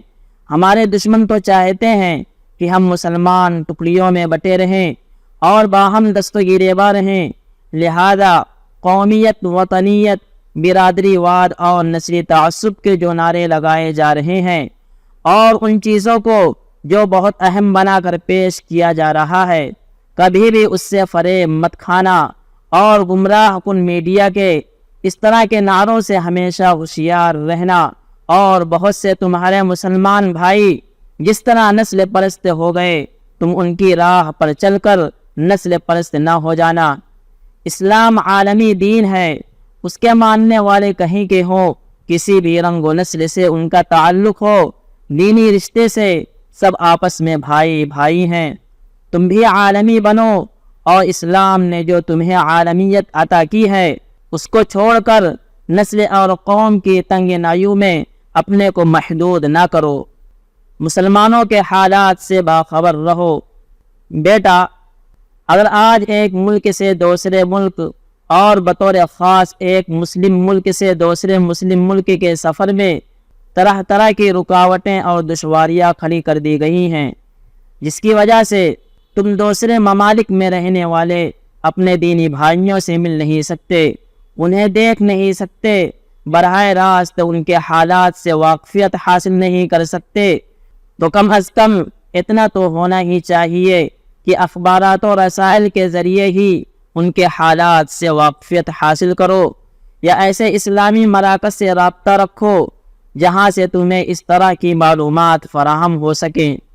اسی طرح جو لوگ ایسے ممالک سے ہو کر آئے ہوں ان سے وہاں کے لوگوں کے حالات جاننے کی کوشش کرو، یا جن لوگوں کا ایسے حضرات سے ملنا ملانا ہوتا ہے ان سے جانکاری حاصل کرو۔ اور آج معلومات کے دوسرے بہت سے ذرائع پیدا ہو چکے ہیں، ان کو بھی اس مقصد کے حاصل کرنے کے لیے کام میں لایا جا سکتا ہے۔ امت ایک تھی۔ بیٹا، یہ خیال رہے کہ پوری امت مسلمہ پہلے ایک تھی اور یہ سارے اسلامی ممالک صدیوں تک ایک ہی ملک اور ایک ہی دارالاسلام کی شکل میں تھے۔ اس وسیع تر مملکت اسلامیہ میں مشرق سے مغرب اور شمال سے جنوب کا سفر کرنے کے لیے نہ کسی ویزے کی ضرورت تھی نہ پاسپورٹ کی، لیکن دشمنوں کی عیاری اور اپنوں کی سادہ لوحی کے سبب اس وسیع تر اسلامی مملکت کے حصے تقسیم ہوتے چلے گئے اور ایک امت مسلمہ مختلف قوموں میں بٹ کر رہ گئی۔ لیکن یہ مختلف قومیں اصل میں ایک ہیں، سب ایک ہی دینی اخوت کے بندھن میں بندھے ہوئے ہیں، ان سب کا دین ایک ہے، عقیدہ ایک ہے، قبلہ ایک ہے، لہذا دینی اخوت کے اس رشتے کو پہچانو اور اپنی بساط بھر اسے زندہ رکھنے کی کوشش کرو، اور دشمنوں کی سازشوں کو بھی سمجھو جنہوں نے ایک ہی امت کے افراد کے درمیان سرحدوں کی ایسی خلیج حائل کر دی کہ اس کی وجہ سے امت آپس میں ایک دوسرے کے لیے اجنبی ہو گئی۔ اسی طرح دشمنوں کے ان ایجنٹوں اور چیلوں کو بھی پہچانو جو دشمنوں کی سازشوں کو کامیاب بنانے میں ان کے آلہ کار اور مہر بنے یا بن رہے ہیں۔ امت کے لیے کچھ تو کرو۔ بیٹا، جب بھی میں کچھ آرام کی سوچتا ہوں تو معاً مجھے یہ خیال دامنِ گیر ہو جاتا ہے کہ میں نے اپنے نبی محمد رسول اللہ صلی اللہ علیہ وسلم کی امت کے لیے تو کچھ بھی نہیں کیا۔ یہ تو بہت بڑی کوتاہی ہے۔ اس کی تلافی کے لیے تو مجھے بہت نیکیاں کرنی پڑیں گی، شاید تب کہیں جا کر اس سنگین کوتاہی کی تلافی ہو سکے۔ یہ خیال آتے ہی دل و دماغ پر بے چینی اور غم و حسرت کی ایک عجیب و غریب کیفیت سوار ہو جاتی ہے، اور پھر اللہ نے محض اپنے فضل سے دینی خدمت کا تھوڑا بہت جو موقع عنایت فرمایا ہے، بھاگ کر اسی میں دوبارہ مشغول ہو جاتا ہوں، اور اسی میں اپنے غم کا مداوع اور تسلی کا کچھ سامان پاتا ہوں۔ بیٹا، تم ہرگز اس طرح کی سنگین کوتاہی میں مبتلا نہ ہونا۔ امت کے لیے جو بھی خدمات تم سے بن پڑیں، ابھی سے ان خدمات کو انجام دو۔ تمہاری اصل توجہ دین ہی پر مبذول ہو، اور اللہ کی رضا کا حصول ہی تمہاری اصل فکر بنے۔ بیٹا، کبھی کبھی اپنے سے یہ سوال کیا کرو کہ تم جس امت محمدیہ کے فرد ہو، اس امت کے لیے اور امت کے افراد کے لیے آخر تم نے کیا کیا ہے؟ کہیں تم ان لوگوں میں سے تو نہیں جو دوسروں سے لیتے تو ہیں مگر ان کو کچھ دیتے نہیں؟ اگر تمہارا شمار ایسے لوگوں میں ہے تو تم بدترین انسان ہو۔ اگر تم بیرونی حملوں سے دفاع کے محاذ پر امت کا دفاع نہیں کر سکتے تو کم از کم اپنی سوسائٹی اور معاشرے کے اندر امت کی تعمیری و اصلاحی سرگرمیوں میں ایک سرگرم کارکن اور مستعد رضاکار بن سکتے ہو۔ اگر تم یہ بھی نہیں کر سکتے تو پھر اپنے گھر کو ہی سمجھداری کے ساتھ اچھے انداز سے چلاؤ اور تمام اہل خانہ کو اچھی تربیت دو۔ اگر تم خدا نخواستہ اس مد کے بھی نہ ہو تو کم از کم اتنا تو ہونا ہی چاہیے کہ اپنی نمازوں اور دوسری عبادتوں کی اچھی طرح پابندی رکھو۔ اگر عبادات کے اہتمام میں بھی تم سے کوتاہی واقع ہو تو کم از کم اس کا اہتمام تو کر ہی لو کہ تمہاری ذات سے کسی کو کوئی شر یا تکلیف ہرگز نہ پہنچے۔ اب آگے اس سے بھی زیادہ اپنے اوپر ستم نہ کرو۔ اگر تم اس حد سے بھی گزر گئے اور اسی حال میں تمہاری موت آ گئی تو ڈر ہے کہ تمہارا انجام اچھا نہ ہو۔ بیٹا، پوری امت مسلمہ کے لیے ہر روز دعائیں کیا کرو، بطور خاص ملت کے ان غیرت مند جیالوں کے لیے جو اسلام کی حفاظت اور ملت کی آبرو کے لیے دشمنوں کے خلاف سینے سپر رہتے ہیں اور تن من دھن کی بازیاں لگا رہے ہیں۔ بیٹا، اس چیز کو اپنی زندگی کا لازمی معمول بنا لو تاکہ ملت سے تمہارا دینی اور روحانی ربط قائم رہے اور تمہارے دل میں اخوت اسلامی کا احساس زندہ اور بیدار رہے۔ دشمنوں نے سازشوں کا جال بچھا کر امت کو مختلف ٹکڑوں میں بانٹ دیا تاکہ امت میں وحدت و اخوت کا احساس مردہ ہو جائے۔ اخلاق و آداب، اوصاف حمیدہ۔ بیٹا، جو تمہیں عزت دے تم بھی اسے عزت دو، جو تمہارے ساتھ اچھا برتاؤ کرے تم اسے اچھا بدلہ دو۔ کسی سے اگر غلطی ہو جائے تو اس کی غلطی کو نظر انداز کر جاؤ۔ کوئی خیر خواہی میں کچھ کہے تو اس کی بات ضرور سنو۔ بیٹا، کسی کے ساتھ کوئی بھلائی کر کے احسان نہ جتلاؤ، کسی کو تنبیہ کرتے ہوئے گالی گلوچ نہ کرو۔ اگر کوئی تمہاری مخالفت کرے تو اس سے پریشان اور کبیرہ خاطر نہ ہو، اور جب کسی کام کا عزم کر لو تو پھر پس و پیش کا شکار نہ ہو۔ بیٹا، 3 باتیں ایسی ہیں جن میں آدمی کو اپنی طرف سے اضافہ کرنا چاہیے، لہذا ان باتوں کا ہمیشہ خیال رکھو۔ کوئی تمہیں عزت دے تو تم اس سے زیادہ اسے عزت دو۔ کوئی سلام کرے تو مسنون کلمات کو بڑھا کر اس کے سلام کا جواب دو۔ کوئی تحفہ دے تو تم اس کو اس سے بڑا تحفہ پیش کرو۔ بیٹا، اپنے بھائی کے عذر کو قبول کر لینا بڑی پیاری بات ہے، اور اس سے بھی پیاری بات یہ ہے کہ تم اسے پہلے ہی معاف کر دو۔ وہ معذرت کرے نہ کرے اس کے انتظار ہی میں نہ رہو۔ بدلہ لینے کی قدرت کے باوجود آدمی اگر قصوروار کے قصور کو معاف کر دے تو یہ اس کے شریف اور بردبار ہونے کی پہچان ہے، اور اگر معافی کے ساتھ کوئی بھلائی بھی کر دے تو یہ احسان کا اعلیٰ ترین درجہ ہے۔ اللہ کو ایسے محسن بندے بہت محبوب ہیں۔ بیٹا، علم و فن کے میدان میں تمہاری مہارت و قابلیت تمہاری شخصیت کی کلید ہیں۔ اسی سے لوگوں کو تمہارے مخفی کمالات کا اندازہ ہوگا اور تمہارے معاملات لوگوں کے واسطے آئینہ ہیں۔ اسی سے لوگ تمہاری اندرونی خوبیوں اور خرابیوں کے سربستہ راز سے واقف ہوں گے۔ بیٹا، نرمی ایک ایسا ہتھیار ہے جو نہایت کارگر ہے۔ اس کا وار تلوار سے بھی زیادہ زود اثر ہوتا ہے۔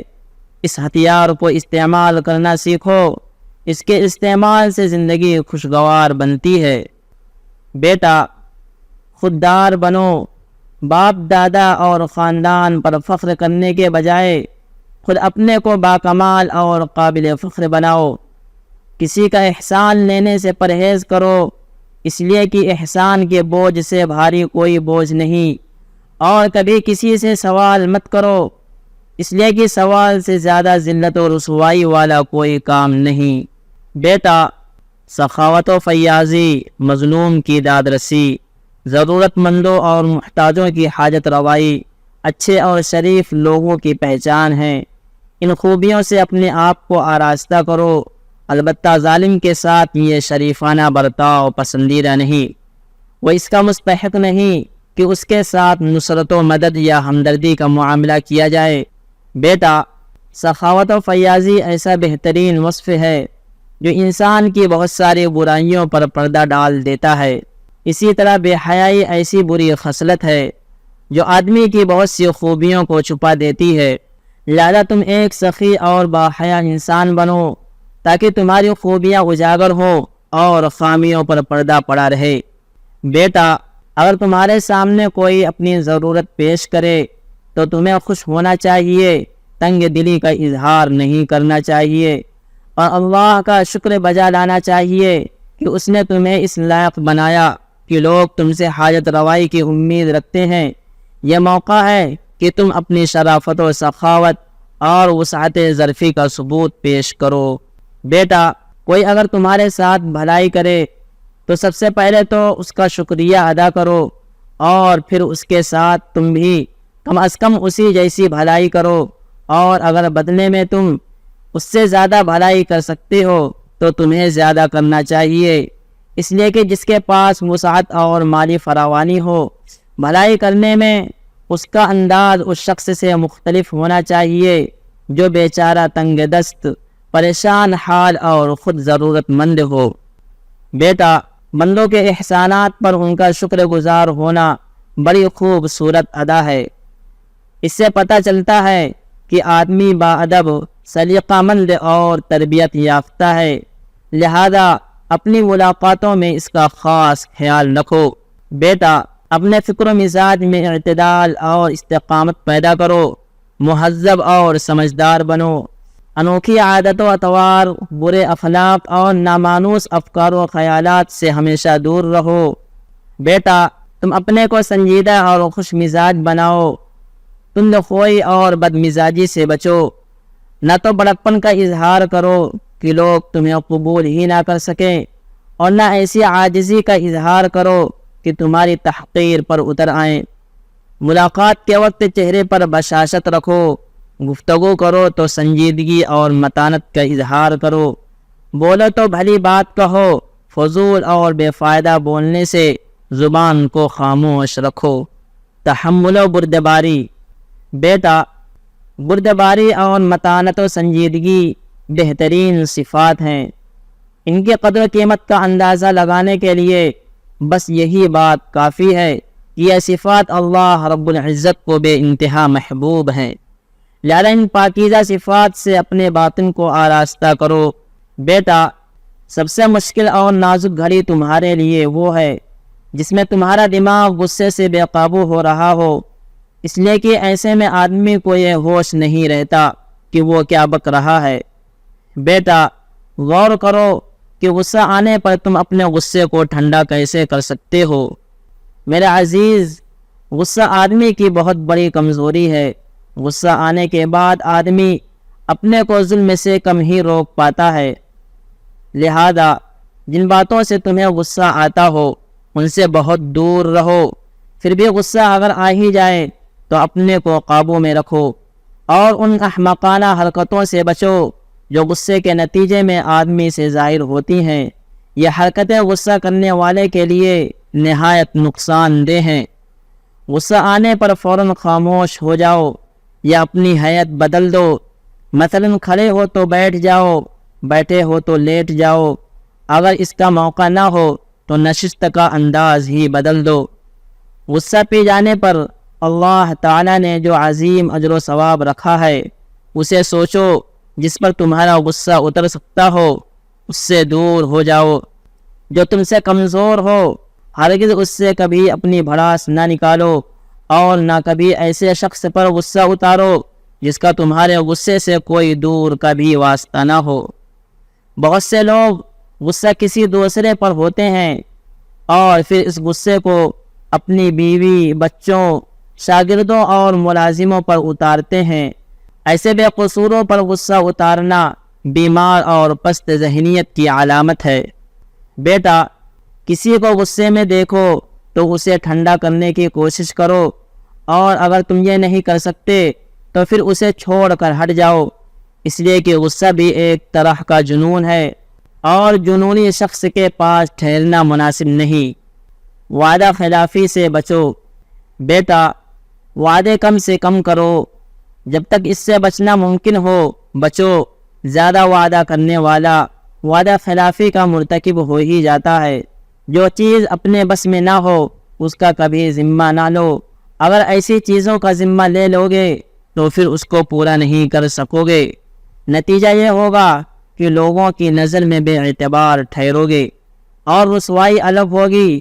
وعدہ کیے بغیر خیر خیرات کرتے رہو اور اپنی حیثیت اور وسعت کے بقدر لوگوں کی ضرورتیں پوری کرتے رہو۔ وعدہ وہیں کرو جہاں وعدہ کرنا ناگزیر اور ضروری ہو اور اس سے بچنا دشوار ہو۔ بیٹا، ایسا وعدہ تو ہرگز نہ کرو جس کے پورا کرنے کا تمہارا ارادہ ہی نہ ہو، اس لیے کہ وعدہ خلافی منافق کی خصلت ہے۔ اس کے باوجود بہت سے احباب اور اہل تعلق اس کی بالکل پرواہ نہیں کرتے۔ بیٹا، جنہیں وعدوں کی کوئی پرواہ نہ ہو تمہیں بھی ایسے بے اعتبار لوگوں کی کوئی پرواہ نہیں ہونی چاہیے۔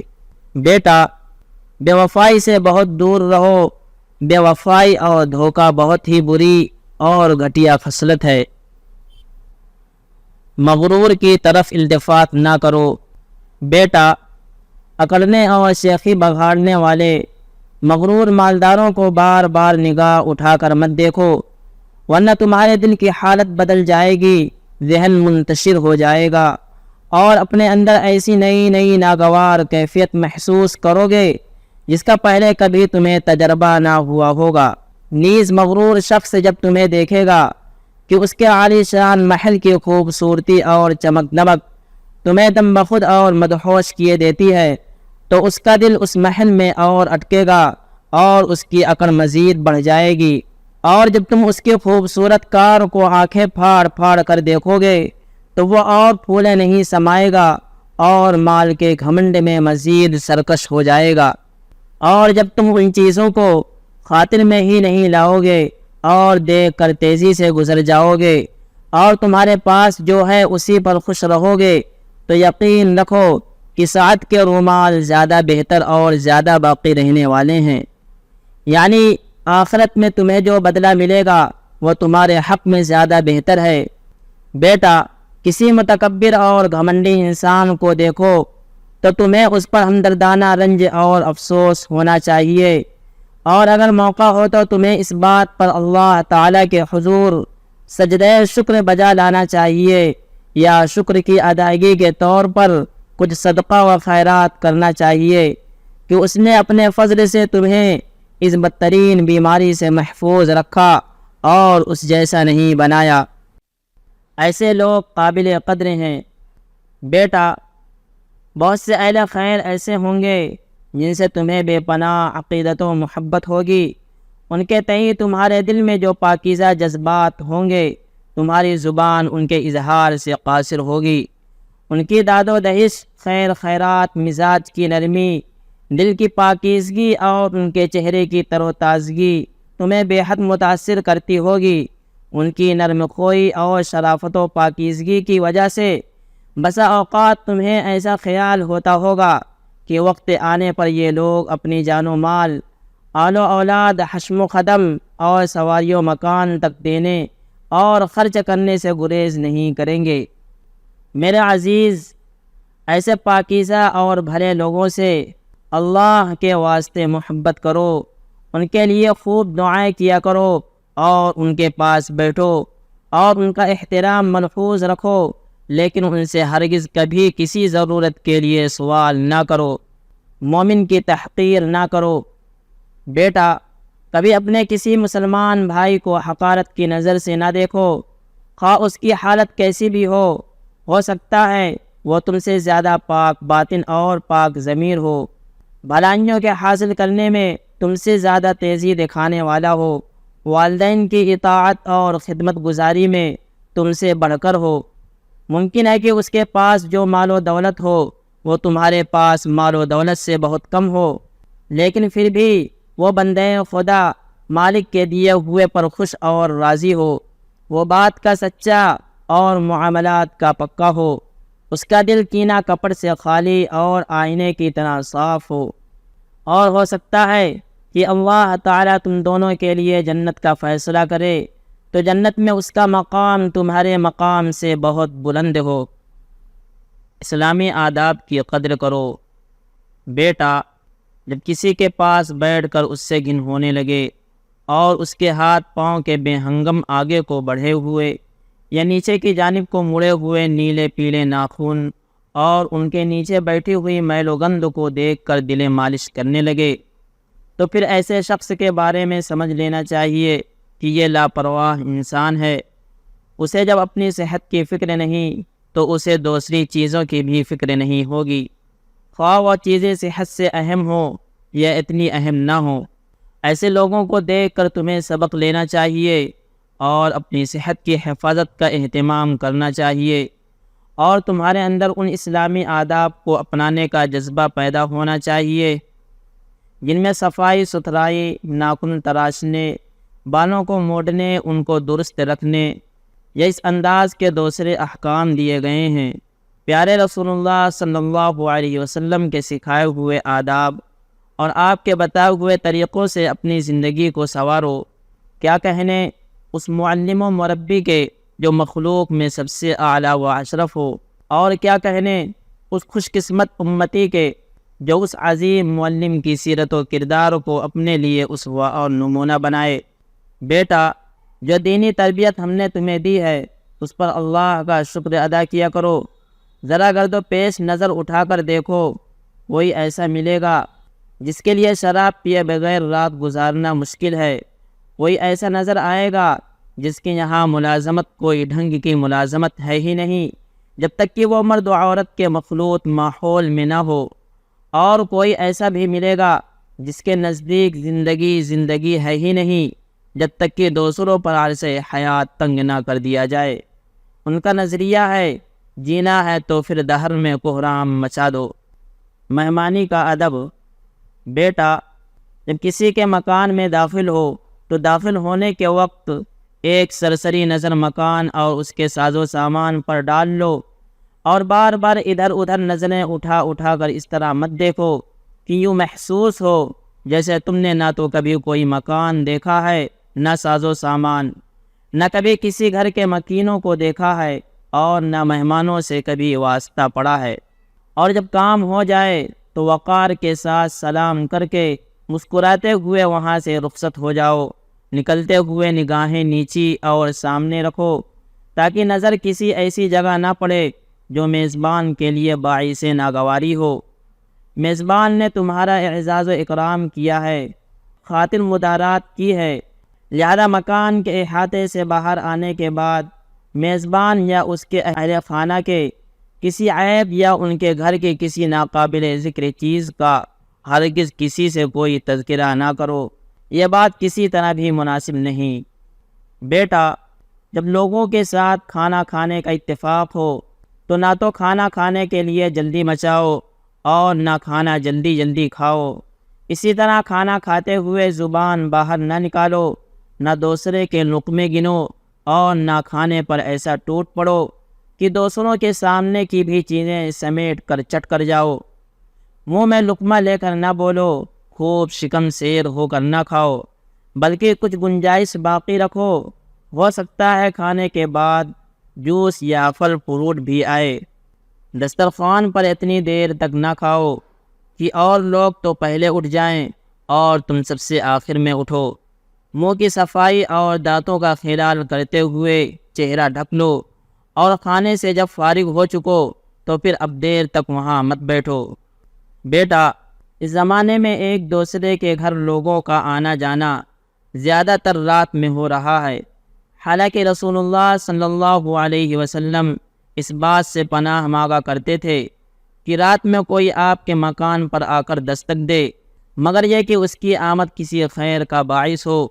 لہذا رات میں تم اگر کسی کے گھر جاؤ تو یہ جانا کسی خیر کا باعث ہونا چاہیے، مثلا وہاں جانے سے کوئی دینی یا علمی نفع ہو، یا پھر جانے کی کوئی واقعی ضرورت ہو۔ اسی طرح رات میں اگر کوئی آپ کے گھر آئے تو آپ کی اس کے ساتھ ملاقات ایسی ہو جو خیر کا باعث ہو۔ رات کے وقت بے مقصد کسی کے یہاں آنے جانے اور فضول وقت ضائع کرنے سے پرہیز کرنا چاہیے۔ ہر لغو اور بیکار کام سے اللہ تمہاری حفاظت فرمائے۔ مجلس میں گفتگو کا آداب۔ بیٹا، اگر تم کسی مجلس یا پروگرام میں شرکت کرو تو سننا زیادہ اور بولنا کم ہونا چاہیے، اور جب گفتگو کرو تو تمہاری گفتگو مختصر ہونی چاہیے تاکہ دوسروں کو بھی اپنی بات کہنے کا موقع مل سکے۔ دوران مجلس پاس میں بیٹھے ہوئے شخص سے دبی اور آہستہ آواز سے زیادہ باتیں بھی نہ کرو۔ مجلس میں خلاف شرع کوئی کام ہونے لگے تو مناسب انداز میں اس کے روکنے کی کوشش کرو، اور اگر روکنا تمہارے بس میں نہ ہو تو مجلس سے اٹھ جاؤ۔ بیٹا، اگر تم معزز اور باحیثیت انسان بننا چاہتے ہو تو گفتگو کرتے ہوئے اوٹ پٹانگ بولنے اور بیہودہ گوئی کرنے سے پرہیز کرو۔ زندگی سے لطف اٹھاؤ، مگر بیٹا، اس زندگی میں جی بہلانے کے لیے بہت کچھ ہے۔ تم شوق سے سیر و تفریح کرو، کھیلو کودو، ہنسو مسکراؤ، آرام دہ بستر پر چین کی نیند لو، فراخی اور آسودگی حاصل کرو، پرفضا جگہ میں ہوا خوری کرو۔ یہ سب کچھ کرو، بس اتنا خیال رہے کہ ان سب چیزوں میں لگ کر اپنی دینی اور دنیاوی ذمہ داریوں کو نہ بھولو، اور نہ ہی اپنی ذات سے کسی کو کوئی تکلیف پہنچاؤ۔ بقول شاعر، تم شوق سے کالج میں پڑھو، پارک میں کھیلو، جائز ہے غباروں میں اڑو، چرخ پہ جھولو، پر ایک سخن بندے عاجز کی رہے یاد، اللہ کو اور اپنی حقیقت کو نہ بھولو۔ بری عادتوں سے پرہیز۔ بیٹا، بعض نوجوانوں کو بے توجہی میں کوئی بری عادت لگ جاتی ہے، اور رفتہ رفتہ وہ عادت ایسی پختہ ہو جاتی ہے کہ اس کا چھوڑنا مشکل ہوتا ہے۔ مثلا بعض لوگ کسی گالی یا کسی نامناسب جملے کے اس طرح عادی ہو جاتے ہیں کہ ہر تھوڑی تھوڑی دیر پر اسے دہراتے رہتے ہیں۔ کسی کا کوئی تکیہ کلام بن جاتا ہے۔ دوران گفتگو موقع بے موقع زبان پر آتا رہتا ہے۔ تکیہ کلام آدمی کی ایسی کمزوری ہے جس سے اس کی گفتگو کا حسن جاتا رہتا ہے۔ اسی طرح بعض لوگوں میں یہ کمزوری دیکھنے کو ملتی ہے کہ وہ کسی چیز کی وجہ سے فکر مند ہوتے ہیں تو اپنے بدن کے کسی حصے کو لاشعوری میں ہلاتے رہتے ہیں۔ ایسی کمزوریوں سے ہوشیار رہنا چاہیے تاکہ یہ کمزوریاں آگے چل کر مستقبل عادت کی شکل نہ اختیار کر لیں جن کا چھوڑنا دشوار ہو۔ بعض لوگوں کی کوئی چڑ ہوتی ہے، کوئی کسی بات سے چڑھتا ہے اور کوئی کسی خاص طرح کی حرکت سے۔ ایسے کسی شخص کے سامنے اس کی چڑ والا کام نہ کرو۔ داڑھی کے بالوں سے مت کھیلو۔ اسی طرح ہاتھ میں کوئی چیز لے کر یا منہ میں رکھ کر اس سے کھلواڑ نہ کرو۔ پند و نصیحت۔ بیٹا، اگر تمہیں اس بات پر فخر ہو کہ میں تمہارا باپ ہوں تو مجھے ہرگز یہ فخر نہیں کہ تم میرے بیٹے ہو۔ مجھے تم پر فخر جب ہوگا جب تم حق پرست بن جاؤ، مردوں کی چال چلو، گمراہی اور بے راہ روی کی ڈگر چھوڑ کر راہ حق کے راہی بن جاؤ۔ بیٹا، تم رشد و ہدایت کے درخشاں تارے بنو تاکہ لوگوں کو تم سے ہدایت اور رہنمائی ملے۔ دنیاوی اسٹار نہ بنو جس کی اداکاری سے لوگوں کو ہنسی آئے۔ بیٹا، ہمیشہ اپنے من والی ہی نہ کرو، یہ مزاج اچھا نہیں۔ بہتر یہ ہے کہ تم اپنے نفس کو انصاف کا پابند بناؤ۔ اگر تمہارا نفس تمہیں بے اعتدالی کی طرف لے جائے تو اسے اعتدال اور انصاف پر لاؤ۔ اگر وہ حدود سے آگے بڑھے تو اسے انصاف کی لگام دو اور قابو کرو، اور نفس کا مطالبہ اگر بجا ہے تو اب اس کی بات مان لینے میں کوئی حرج نہیں۔ بیٹا، تم اگر اپنے سرکش نفس کو لگام دے سکتے ہو تو تم طاقتور انسان ہو۔ بقدر ضرورت مال پر اگر قناعت کر سکتے ہو تو تم دل کے غنی اور بادشاہ ہو۔ علم و ادب اور شرافت و شائستگی سے اگر آراستہ ہو تو تم سردار اور عالی مقام ہو۔ جب تک تمہارا مقصد زندگی اللہ کی رضا اور اس کے دین کی سربلندی ہے، تمہاری زندگی سراپا عبادت اور جہاد ہے۔ بیٹا، تمہاری ہتھیلیوں میں تراوٹ ہے، معصیت کا ارتکاب کر کے اس تراوٹ کو خشک نہ کرو۔ تمہارے قدم مضبوط ہیں، گناہ کر کے ان کو کمزور نہ کرو۔ تمہاری نظر تیز ہے، بدنگاہی کر کے اس کی تیزی ختم نہ کرو۔ تمہارے کانوں کی سماعت اچھی ہے، ان سے وہ آوازیں نہ سنو جن کا سننا اللہ تعالی نے حرام قرار دیا ہے۔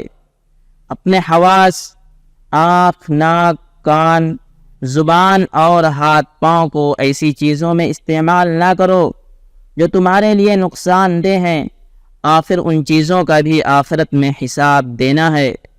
اللہ تعالیٰ کا ارشاد ہے، ان السمع والبصر والفؤاد كل اولئک کان عنہ مسئولا۔ بے شک کان، آنکھ، دل، ان ساری چیزوں کے بارے میں پوچھا جائے گا۔ دنیا سے جی نہ لگاؤ۔ بیٹا، دنیا سے دھوکہ نہ کھانا۔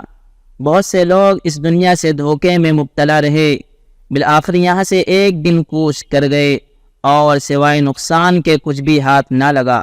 وہ یہاں کی لذتوں سے شکم سیر ہوتے رہے لیکن ان کے حقیقی لطف سے محروم رہے۔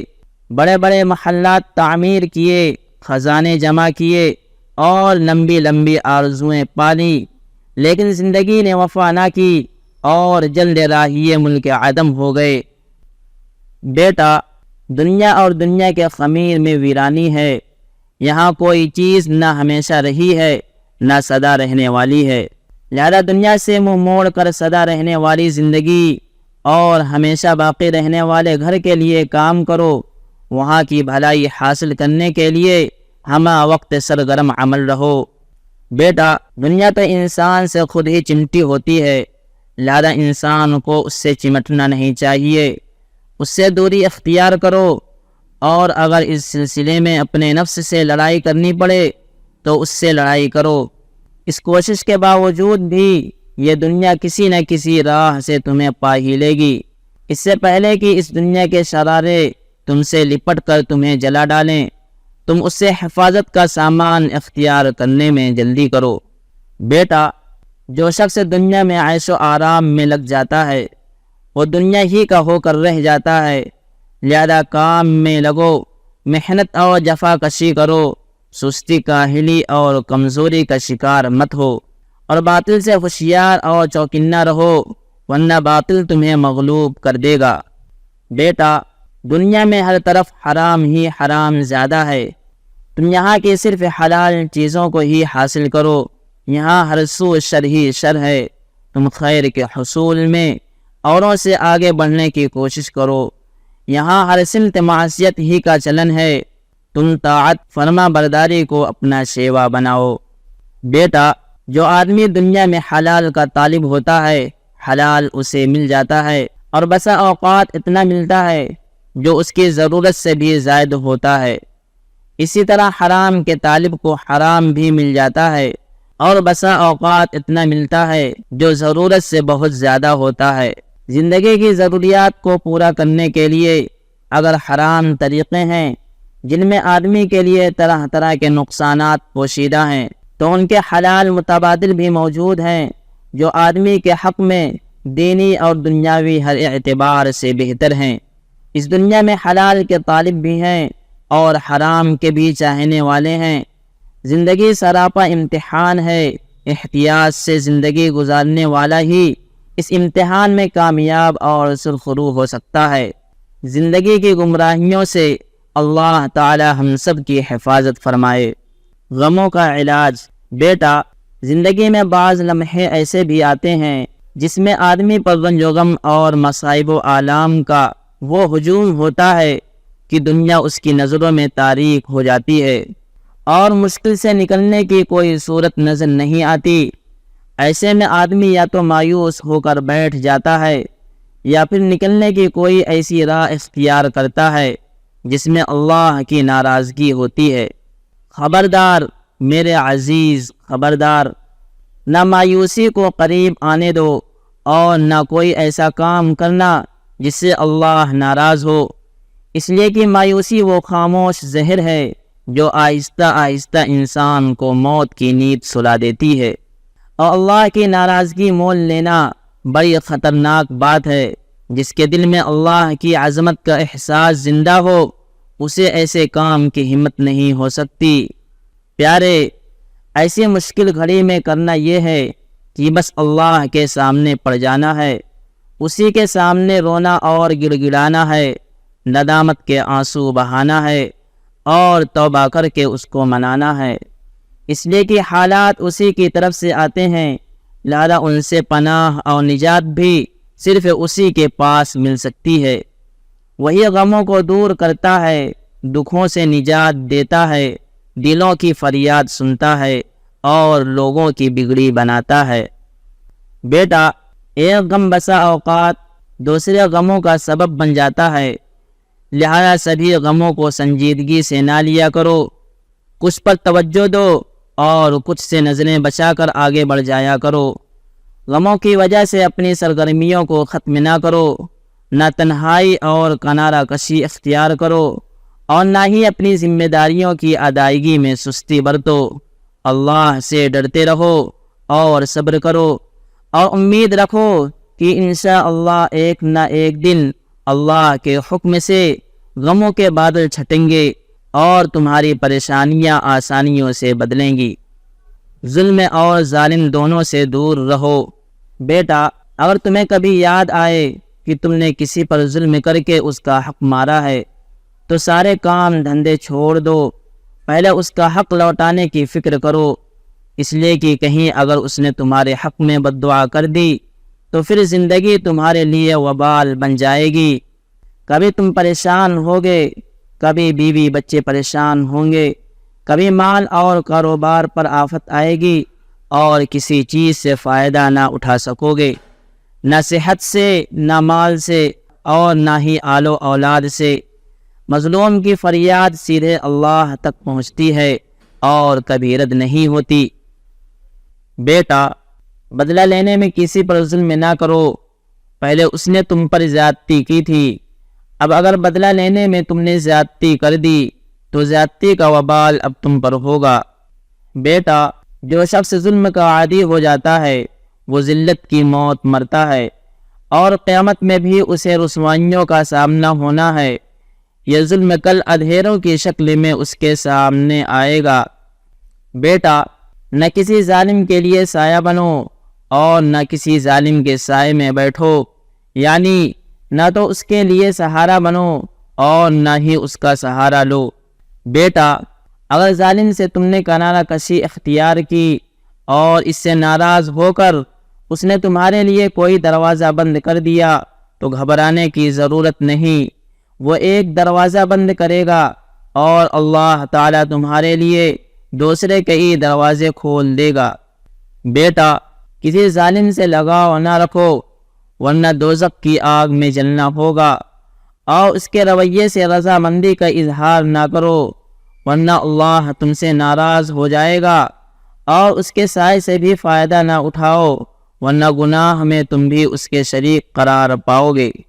بیٹا، سب سے بدترین انسان وہ ہے جو سب سے بڑا ظالم ہو، یا پھر وہ ہے جو سب سے زیادہ اپنے ماں باپ کا دل دکھاتا ہو، یا پھر وہ ہے جو اپنے دوستوں کے حق میں سب سے زیادہ بے وفا اور غدار واقع ہوا ہو، یا پھر وہ ہے جو سب سے زیادہ احسان فراموش ہو، یا پھر وہ ہے جو بے حیائی میں اس درجہ بڑھ گیا ہو کہ اسے اللہ کی نافرمانیوں کی کوئی پرواہ ہی نہ ہوتی ہو۔ نظام الاوقات کے پابند بنو۔ بیٹا، اپنے لیے ایک پروگرام اور ایک نظام الاوقات بناؤ اور پھر اچھی طرح اس کی مکمل پابندی کرو۔ نظام کی پابندی طبیعت پر گرا ہوتی ہے، اس لیے کہ طبیعت اس سے جی چراتی ہے۔ اگر سختی سے اسے کنٹرول نہ کیا گیا تو وہ مزید سرکش بے قابو ہوتی چلی جائے گی۔ کاہلی اور سستی اس کی عادت بن جائے گی، پھر تمہاری وقت جیسی متاع عزیز بیکار ضائع ہوتی رہے گی۔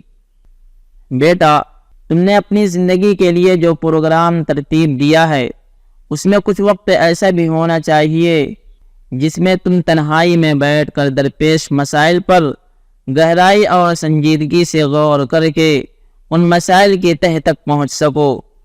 اگر تمہارے نظام الاوقات میں مسائل پر سنجیدگی سے غور کرنے کے لیے وقت نہیں تو تمہارے ہر طرف میڈیا نے جو یہ شور اور ہنگامہ برپا کر رکھا ہے تم اسی میں کھو کر رہ جاؤ گے۔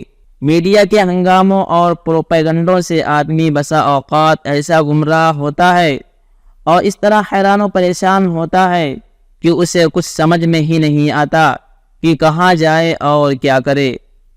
لہذا بہت چوکنے اور محتاط ہو کر زندگی گزارو، اور مسلمانوں کی بڑی اکثریت بطور خاص وہ لوگ جو صلاح و تقوی سے بہراور اور عام مسلمانوں کی اصلاح کے لیے کوشاں ہیں، ہمیشہ انہی سے وابستہ رہو اور ان کی راہ سے ہٹ کر کوئی اور راہ اختیار نہ کرو۔ بیٹا، اپنے نظام الاوقات میں خود اپنی ذات کے لیے بھی کچھ خالی وقت رکھو، جس میں تم ہر طرح کی بیرونی تاثیر سے دور ہو کر تنہائی میں اپنی عقل سے یہ سوچو کہ اس وقت تمہاری دینی حالت کیسی ہے، تمہاری زندگی رب کے احکامات کی پابند کتنی ہے، اور جو حقیقی زندگی تم سے مطلوب ہے تم اس سے کتنا دور یا کتنا قریب ہو۔ اپنی ذات کا محاسبہ کرنے کے لیے یہ تنہائی انتہائی ضروری ہے، اس لیے کہ آل و اولاد، دوست و احباب، مراسم و تعلقات اور دنیا کے دھندے، یہ ساری چیزیں آدمی کو ایسا غافل بنا دیتی ہیں کہ اسے اپنے مقصد حیات اور اپنی زندگی کی اصل ذمہ داری کا احساس بھی نہیں رہ جاتا۔ مشتبہ معاملات اور مشتبہ جگہوں سے دور رہو۔ بیٹا، کوئی معاملہ یا اسکیم اگر تمہیں مفید اور پرکشش نظر آئے اور تمہیں بار بار اپنی طرف متوجہ کرے تو بلا سوچے سمجھے اس کے کر گزرنے کا فیصلہ نہ کر لو، بلکہ پہلے اس کا شرعی حکم جاننے کی کوشش کرو تاکہ معاملہ شرعی اعتبار سے تم پر اچھی طرح واضح ہو جائے، پتہ چل جائے کہ معاملہ حلال ہے یا حرام۔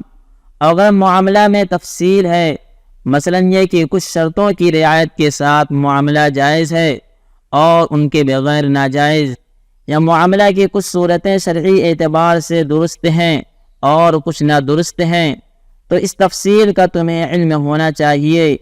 ان چیزوں کو جانے بغیر معاملہ کر گزرنا آدمی کے دین و ایمان کے لیے خطرناک ہو سکتا ہے۔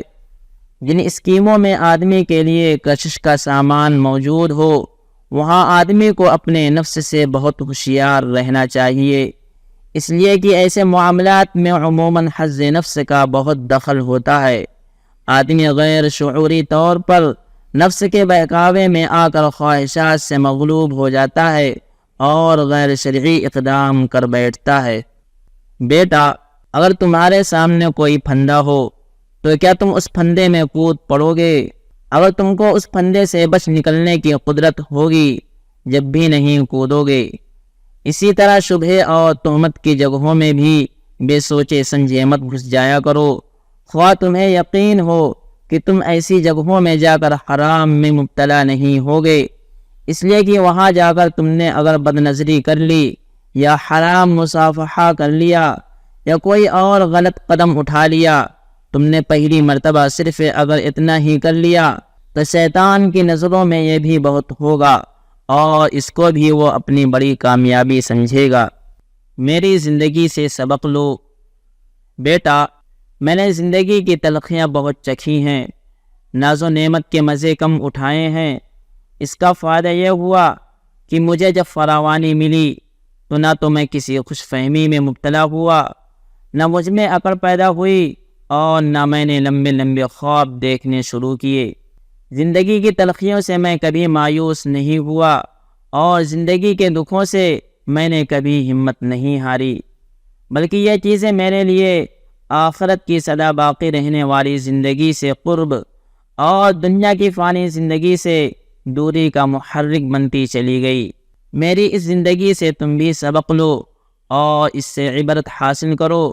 عیش و آرام ہو یا رنج و الم، کوئی بھی چیز تمہارے لیے حق کی راہ میں رکاوٹ نہ بننے پائے۔ حالات اچھے ہوں یا برے، انسان کے لیے اپنے اندر حق کا ایک پیغام رکھتے ہیں۔ اگر آدمی حالات کے پیغام پر سنجیدگی سے غور کرے تو حق سے دور ہونے کے بجائے دن بدن اس سے قریب ہوتا چلا جائے گا۔ گریہ وزاری اور تدبر۔ بیٹا، اللہ کے خوف سے رونا اللہ کی خاص عطا ہے۔ یہ عطا نہ ہر کسی کو ملتی ہے اور نہ ہر وقت ملتی ہے اور نہ یہ انسان کے اپنے بس میں ہے۔ لہذا جب کبھی اپنے مالک کو یاد کرتے ہوئے دل پر رقت طاری ہو تو ہماتن بس اسی طرف متوجہ ہو جاؤ اور جی کھول کے رو۔ ہو سکے تو لوگوں کے پاس سے ہٹ کر تنہائی میں چلے جاؤ تاکہ اپنے رب کے حضور آنسو بہا کر نامہ اعمال میں کچھ انمول موتی جمع کر سکو، اور دبی ہوئی زبان، ٹوٹے ہوئے دل، شکستہ بازو اور سچی ندامت کے ساتھ رب سے چپکے چپکے کچھ باتیں کر سکو۔ شاید اس کی رحمتوں کی موج نسیم کا کوئی روح پرور جھونکا تمہیں بھی میسر آ جائے۔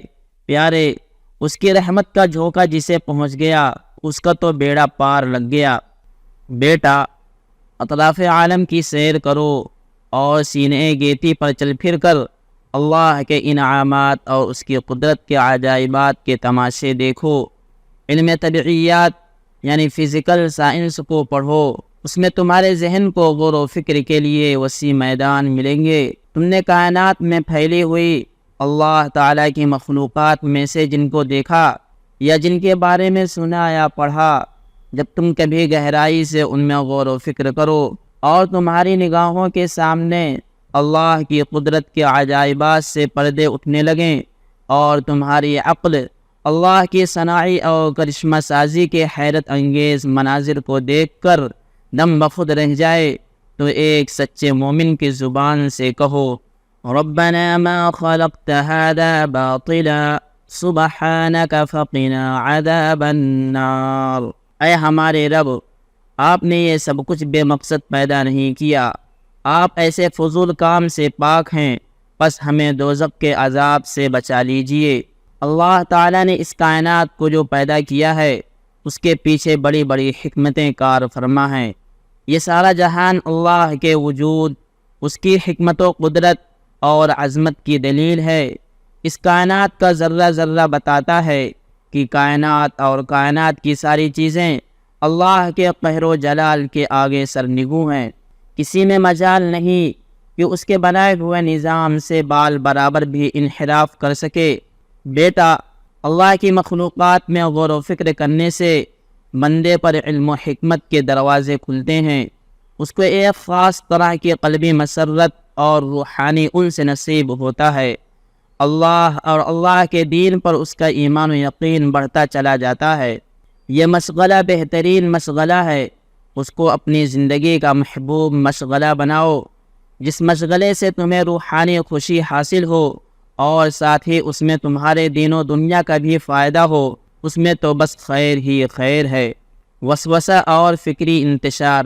بیٹا، اگر تمہارے دل میں کوئی بات کھٹکنے لگے یا کوئی برا خیال ستانے لگے تو ذہن اس سے ہٹا لو، کسی دوسرے کام میں مشغول ہو جاؤ۔ بہت سے کام ہیں آدمی جن میں اپنے کو مشغول کر سکتا ہے۔ اگر دل میں وہی خیال بار بار آئے اور ذہن اس سے ہٹنے پر آمادہ نہ ہو تو ایسی جگہ سے اٹھ کر کسی ایسے شخص کے پاس چلے جاؤ جہاں آپ کو ذہنی سکون ملے۔ اگر اب بھی وہی باتیں دماغ میں گردش کریں جن سے بھاگ کر تم یہاں آئے تھے تو یہ سمجھو کہ یہ شیطانی وسوسے اور خیالات ہیں جو وقت کے ساتھ ختم ہو جائیں گے، لہذا اب ان خیالات کی طرف دھیان نہ دو اور ان کو دور کرنے کی فکر چھوڑ دو۔ اللہ کے ذکر اور اس کے پاک کلام کی تلاوت میں لگ جاؤ اور اسی سے اپنے دل کو روشن کرو۔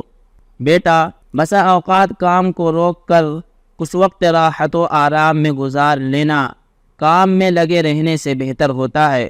جب کبھی تمہاری عقل تحیر میں مبتلا ہو اور فکر و انتشار کا شکار ہو تو رک کر آرام کر لو، پھر طبیعت جب معمول پر آ جائے، فکر پرسکون ہو جائے اور جس مسئلے میں تم تحیر اور انتشار میں مبتلا تھے وہ ظاہری اور باطنی ہر پہلو سے واضح ہو جائے اور خوب اچھی طرح نکھر کر سامنے آ جائے تو پھر مضبوط قدموں کے ساتھ آگے بڑھو۔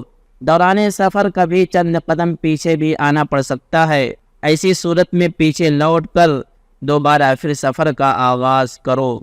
گناہ سے اجتناب اور توبہ و استغفار۔ بیٹا، اگر میں تم سے یہ کہوں کہ تم کبھی غلطی نہ کرو تو یہ خود میری غلطی ہوگی، اس لیے کہ انسان ہے تو غلطی بھی کرے گا۔ ہاں، یہ ضرور کہتا ہوں کہ خطا ہو جانے پر فوراً اللہ سے اپنے قصوروں کی معافی مانگو، سچے دل سے توبہ کرو، جو غلطی ہو گئی اس پر ندامت اور شرمندگی کا اظہار کرو اور آئندہ کے لیے یہ عزم کرو کہ دوبارہ اس گناہ کا ارتکاب نہیں کرو گے۔ اگر تم گناہ ہونے پر اس طرح توبہ کا اہتمام رکھو گے تو تم اللہ کی نظروں میں ایسے ہو جاؤ گے گویا کہ تم نے کوئی گناہ کیا ہی نہیں۔ بیٹا، تمہاری عملی زندگی میں کبھی ایسی مجبوری بھی پیش آئے گی جو تمہیں غلط طور طریق اختیار کرنے، جھوٹ بولنے اور جان بوجھ کر غلط کرنے پر مجبور کرے گی۔ کبھی ایسا کام اگر تم سے ہو گیا اور تم رات کو مطمئن ہو کر سوئے، تمہیں نہ کوئی بے چینی ہوئی، نہ توبہ اور تلافی کی فکر، تو ڈر ہے کہ اللہ تعالیٰ تم سے ناراض ہو جائے، اس لیے کہ تم نے اللہ کے غصے کو دعوت دی ہے۔ بیٹا، ہمیشہ اپنے نفس کی سرزنش کیا کرو تاکہ ظاہر و باطن ہر اعتبار سے درست ہو جاؤ۔ گناہوں سے توبہ و استغفار کرتے رہا کرو تاکہ گناہوں کی کثرت نہ ہونے پائے، ورنہ یہ گناہ تمہارے اور حق کے درمیان حجاب بن جائیں گے جس کی وجہ سے تم حق کو دیکھ نہ سکو گے۔ بیٹا، اگر گناہ کر کے تمہارا دل نادم نہیں ہوتا تو شیطان تمہیں خوش آمدید کہے گا اور تمہارے لیے گناہ کے دروازے چوپٹ کھول دے گا۔ ایک گناہ کرا کے دوسرے بڑے گناہ کی دعوت دے گا اور سجھائے گا کہ اس میں زیادہ مزہ ہے۔ بیٹا، 4 قسم کے لوگ ایسے ہیں جو اپنے ہاتھوں اپنا نقصان کرتے ہیں۔ جو سرکشی میں حد سے گزرتا ہے وہ اپنے کو گنوا دیتا ہے، جو علانیہ گناہ کرتا ہے وہ اپنی حیا کا قاتل ہے، اور جو لوگوں کے ساتھ بدسلوکی کرتا ہے وہ مجرم ہے، اور جس کی شرارتوں کی وجہ سے لوگ اس سے بچتے ہوں وہ شیطان ہے۔ یہ 4 قسم کے لوگ ہیں جو اپنے ہاتھوں اپنا نقصان کرتے ہیں، تم ان لوگوں میں شامل نہ ہونا۔ بیٹا، وہ انسان بڑا ہی خوش نصیب ہے جو اپنے رب کا فرما بردار ہو اور رب اس سے راضی ہو، اور بڑا بد نصیب ہے وہ شخص جس نے گناہ کر کر کے اللہ کے غصے کو للکارا ہو اور اللہ تعالیٰ اس سے ناراض ہو۔ پیارے، خوش نصیب بنو، بد نصیبوں میں شامل نہ ہو۔ بیٹا، زندگی میں انسان سے گناہ بھی ہوتے ہیں اور اس پر غفلت بھی طاری ہوتی ہے، اسی طرح سے آدمی کو اللہ کی طرف سے نعمتیں بھی ملتی ہیں اور خوشحالی بھی نصیب ہوتی ہے، لہذا آدمی کو اللہ تعالیٰ سے توبہ و استغفار بھی کرتے رہنا چاہیے اور اس کے انعام پر اس کا شکر بھی بجا لاتے رہنا چاہیے۔